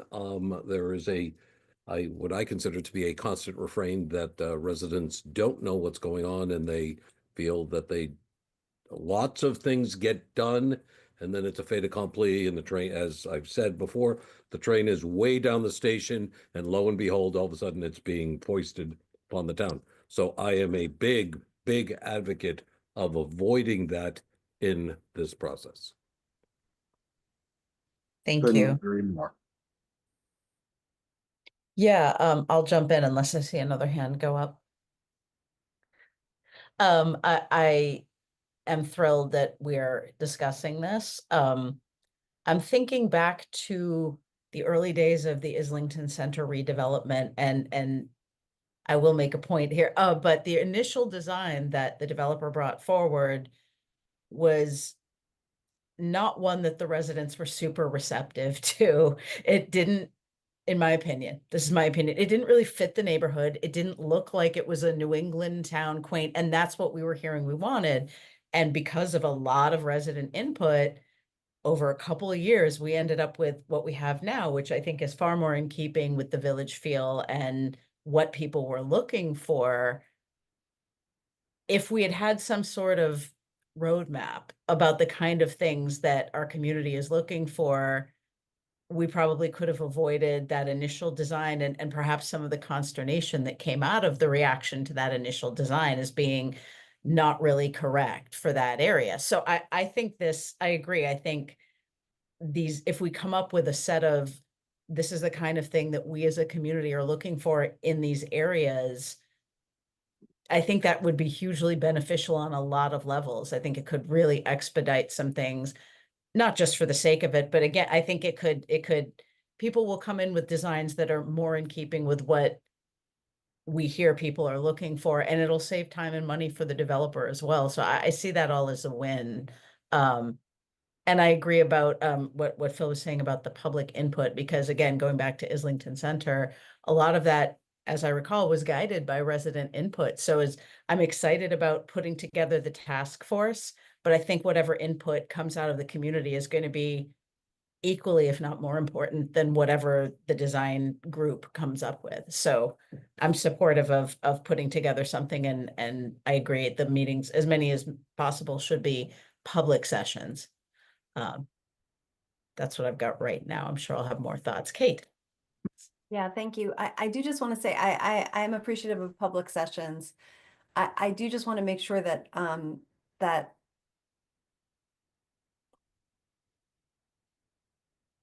that the experience and expertise of the folks who are on the task force, it does not become outweighed by maybe a couple of extra vocal residents. So, you know, that I love public forums. I think that's wonderful, but, you know, it can seem like it's a lot of people with a view when it's maybe just a couple. So just to, and our designs are, you know, our design standards will have very long legs. And so I do want to be really thoughtful about what type of input we're receiving, and we're taking into account. And the last thing I wanted to say, I forget. Sorry, it's late for me. It's 10:09. It's late for me, but it was super good. And I'll take. Kate, this is early for you. What are you talking about? And if you remember whatever the last thing was, we'll let you speak again. So, Phil, yes. When I was saying open, I'm not saying that it should be completely open. Obviously, there needs to be executive sessions. I think the working group needs to be able to work where you get to the 90-10 rule. You know, the 10% that are 90% of the noise drive you crazy, and then you have to deal with that 90% of the noise. There needs to be just periodic, I guess is the best word I can think of at the moment, input sessions, open sessions. So again, the train hasn't left the station, but it's like, this is where we're at.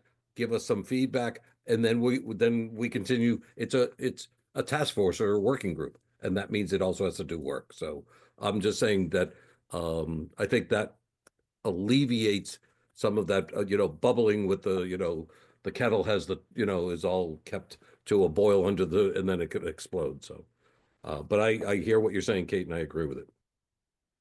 Thank you.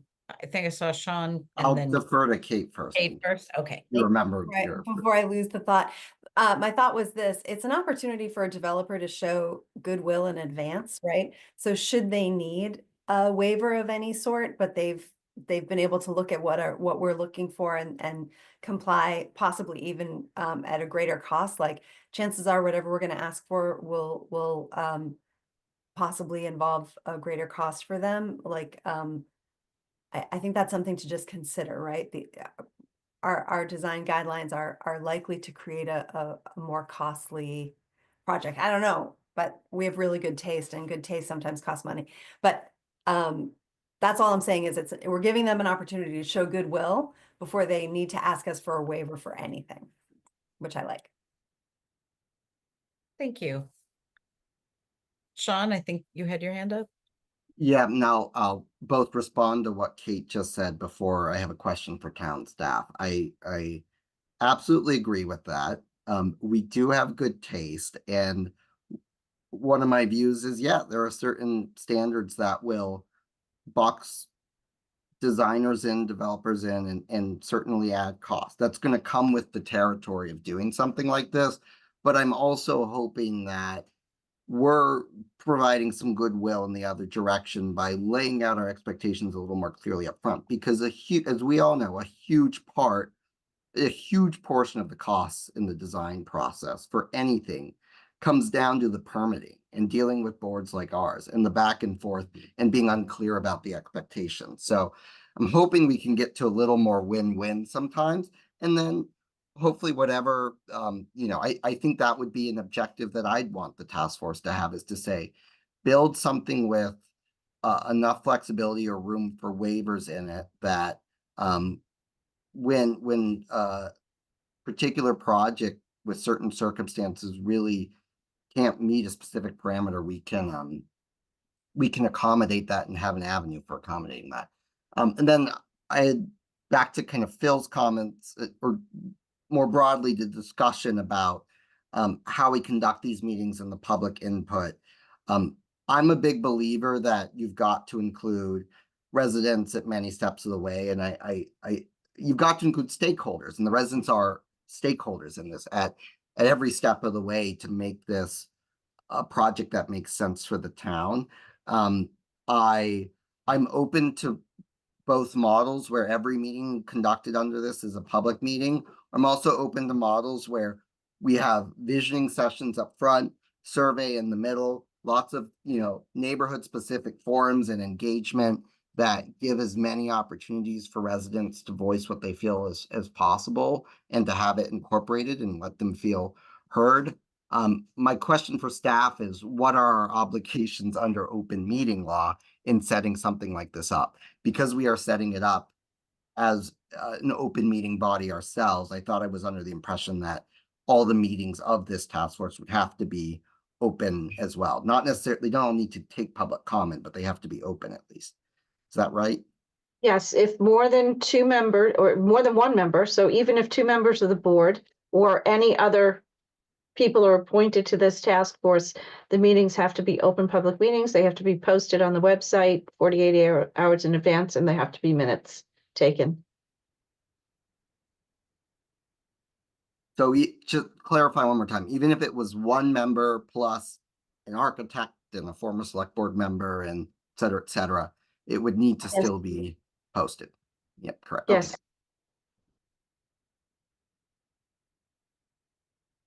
I see, well, I saw Elijah's hand, but Elijah's hand went away. Amanda and then Josh.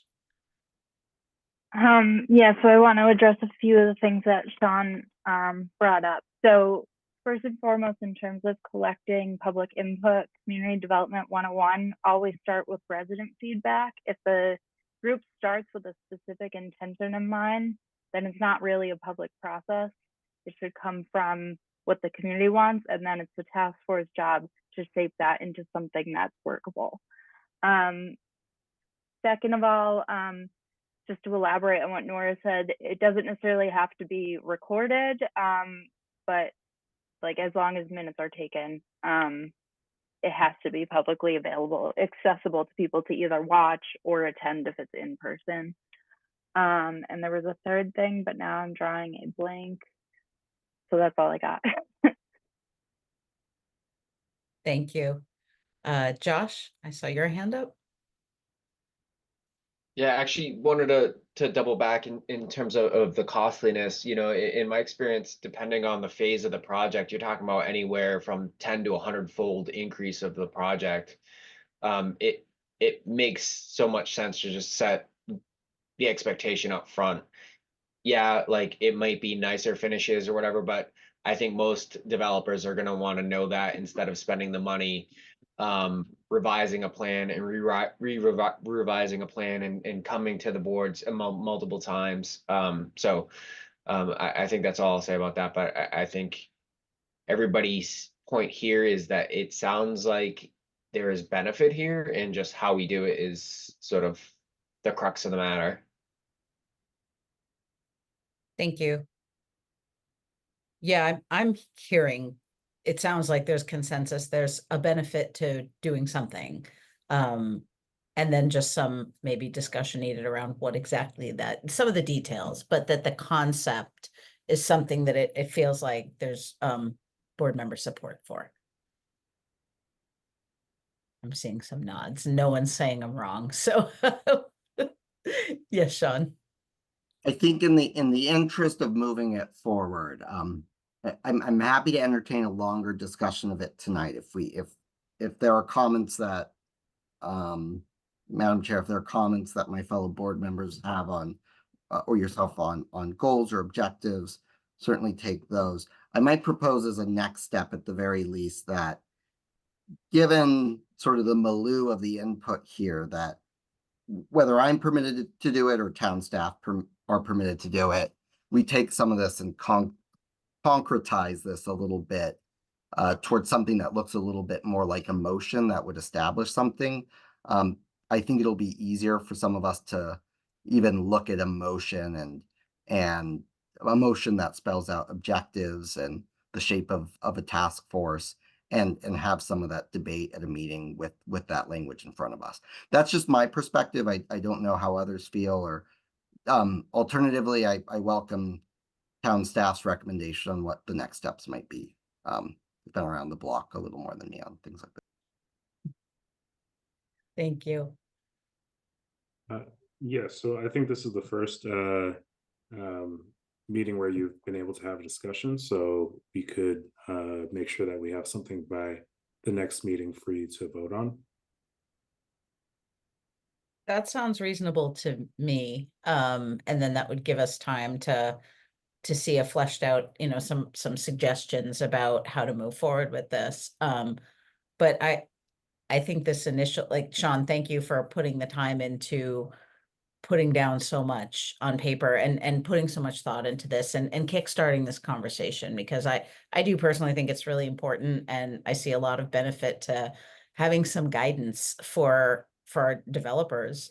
I think I don't need to rehash everything that's been said, but I'm pleased that it seems like the board sees value in this effort, and looking forward to whatever the next steps turn out to be.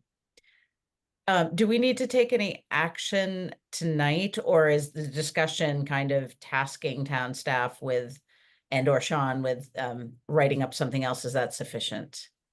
That's sufficient. So Elijah will put it on the agenda for the January 7th meeting. And between now and then, Ian, Amanda, and Sean will work together to put together a motion.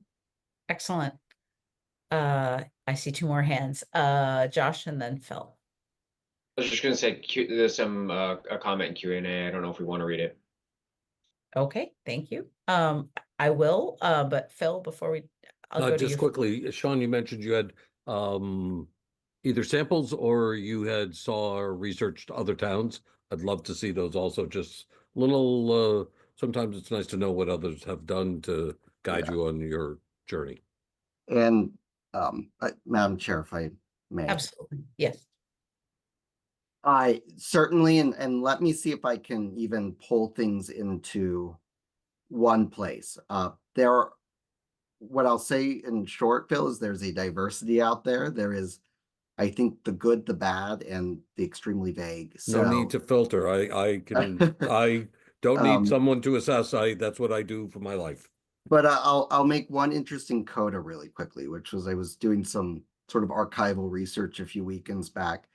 our environmental impact and design review section of our zoning bylaw, section 7.3.8 in particular, those standards, entered our zoning bylaw back in 1986, and it was almost directly copied word for word from Brookline's zoning bylaw, with some language changed on specific street names. So I've mentioned that section before with specific standards for High Street and Washington Street. For Brookline, it had just different street names in there. I think it's kind of funny that section no longer exists in Brookline zoning bylaw. So clearly somewhere down the line, they looked at it and they said, oh, this is a little vague, or this wasn't quite working for us. Those areas that they called out in their bylaw, they've now moved in some of those areas to a form-based zoning code where they actually kind of wrap their zoning in what should the look and feel and form of development in this space be. And I think it's an interesting comment, just to make it an observation to make, that I see this project as one part of a life cycle towards things going forward. I think all of those resources, from what Brookline has now to what many of our neighboring towns have for their historic districts, towns like Wellesley and Dedham and Concord and Lincoln and Weston. There are so many resources that we can draw on, and I'll try to pull those all together in one spot that any of us can access through town staff, of course. So thanks for the comment. That would be great. One of the things, Sean, my life is not copy and paste. It's actually critiquing and ripping apart others, because they write it up and I then figure out how poor it is and I create something new because I see how bad others have done it. And that's why I say the good, bad, the ugly, just throw it at us and we'll figure it out. And I'm 100% looking forward to that perspective from you. So great. Excellent. Thank you. It looks like we do have one comment. I can read it. Elijah, you can read it. Yeah, sure. So Matt Giordano, 21st Street. I just want to echo the comments that Westwood's geographic shape creates a multinodal town, not specifically centers, and we have influence from Dover, Dedham, and Norwood's characters on design. Thank you. All right. And I don't see any other comment or any other hands raised. So thank you all for, I'm really glad we finally were able to have this discussion, and thanks to everyone for their input. And thanks again to Sean and town staff for preparing all of that. If there's no further discussion there, our next agenda item would be minutes from November 19th, 2024. Did folks have a chance to look at the minutes, and did anyone have any edits or comments? If there's no proposed changes, I would entertain a motion. I move that the planning board approve the minutes for the meeting of November 19th, 2024 as presented. Second. I have a motion and a second. Any further discussion on these minutes? Seeing none, I'll take roll call. Josh? Aye. Phil? Hi. Kate? Aye. Sean? Aye. I vote aye as well. Motion carries. Minutes are approved. Our next agenda item is updates from agency and committee representatives. Has anyone attended any meetings that they'd like to report out on? Yes. So the off-leash dog interest has acquired Wait a minute, is that its formal name? I don't know. Off-leash dog park working group. I need to see something in writing to Dog see what park the heck it's walking called. group. So it's not really the right name for it, but we met, we have Just call it the thing. the thing, off-leash thing. We have a location where on the Shuttleworth property where folks can take their dogs off leash to trail hiking through that property, and I can help folks find it if they're not sure where it is. But there's also, we recently had an open meeting with very high attendance. It was really well attended, and there's a strong interest in additionally to really help people, because this Shuttleworth space is hard to get to, right? It's hard for folks who may need assistance walking. There's also an interest in finding another location that would have a fenced in park. So we're pursuing that as well. So and we're hoping that it will be a group that continues to work over time, because there's real interest in that. Excellent. And that's, I'm glad to hear that there's still going to be investigation of finding another area, because Shuttleworth, more of that could be needed at some point for, the schools or whatever. So it's, I like the fact that there's another option being looked at too. So that's exciting. Thank you. Excellent. Any other meetings, groups people have attended that they'd like to report out on?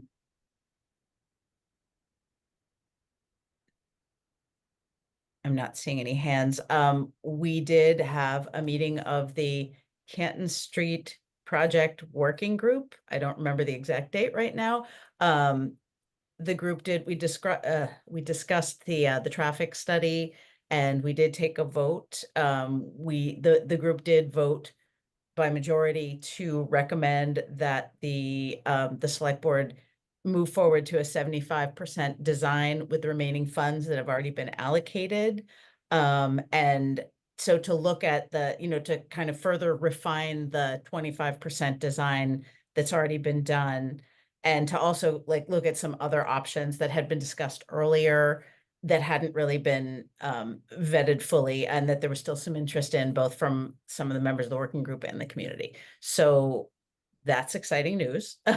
There's motion there. And I do believe that once we got to 75%, that I think the working group would come back and be involved again in further discussions. But I think right now that's kind of quieting down as far as the working group's involvement until there's a 75% design. And Nora, if I missed anything, please feel free to fill in the blanks. You got it all. All right, excellent. And if nobody else had any meetings or agency reports that they'd like to share, the next item is general miscellaneous updates and administrative items. I'll happily turn the floor over to town staff for that. So this Thursday is the community visioning session for the housing production plan. It's held at the Westwood Public Library in the community meeting room, 7 to 8:30. Please attend. It would be helpful to have members of our various boards representing as well. But the Housing Partnership will be helping facilitate that. And this will be our opportunity, in addition to the survey, to hear from people. Just a quick recap, the surveys did close. We received 213 responses on the resident survey, and only 2 responses on the housing provider survey, unfortunately. And like I said earlier, the comprehensive needs assessment draft is on the website, and everything's a living document, so it can be changed at any time throughout this process. Amanda, I'll go. Well, I hope so. I kind of have to. That's great. Thank you. With any other announcements from staff? All right. Oh, sorry, I just clicked on the wrong window. Then the next item on our agenda is upcoming board meetings. We have meetings on January 7th, 2025, January 28th, 2025, and February 11th, 2025. There's also the Finance and Warrant Commission article sponsors meeting on January 14th and 15th, I believe, if necessary, 2025. So just for that article sponsors meeting, everyone does not have to attend. So that's, Ellen, you need to attend, and anyone else who wants to attend is welcome to. And if it's going to be a quorum, we'll post it as a meeting, but you're going to be really busy over the next month. So if you want to take that one off, feel free.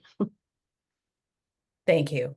And that was our last agenda item. So if no one has anything else, I would entertain a motion to adjourn. So moved. Second. I have a motion and a second. If there's any discussion on adjournment. This is our last meeting of the year. Merry Yeah. Christmas and Happy New Year. whoever- to everyone. Yeah. Yeah. Happy everything always to Happy everyone. holidays. Yes. Great year. Nice job, everybody. And thank you for that reminder. Given that it is our last meeting of the calendar year, I would just like to thank everybody for all their commitment time. I know this board does a lot of heavy lifting and we do a lot of talking, but I'm proud of the work we've done this year, and I'm grateful to each and every one of you for all the time and extra hours you've put in, and that includes all of our town staff. And I'm also grateful to each and every resident who took the time to come to our meetings and share their thoughts. It really does guide us. We take it very seriously. So I am grateful to everyone who's put the time in this calendar year. And I'm starting to get a little maudlin, so I will stop. We have a motion and a second for adjournment. Any further discussion on adjournment? Seeing none, I will take roll call. Sean, Aye. Josh, Aye.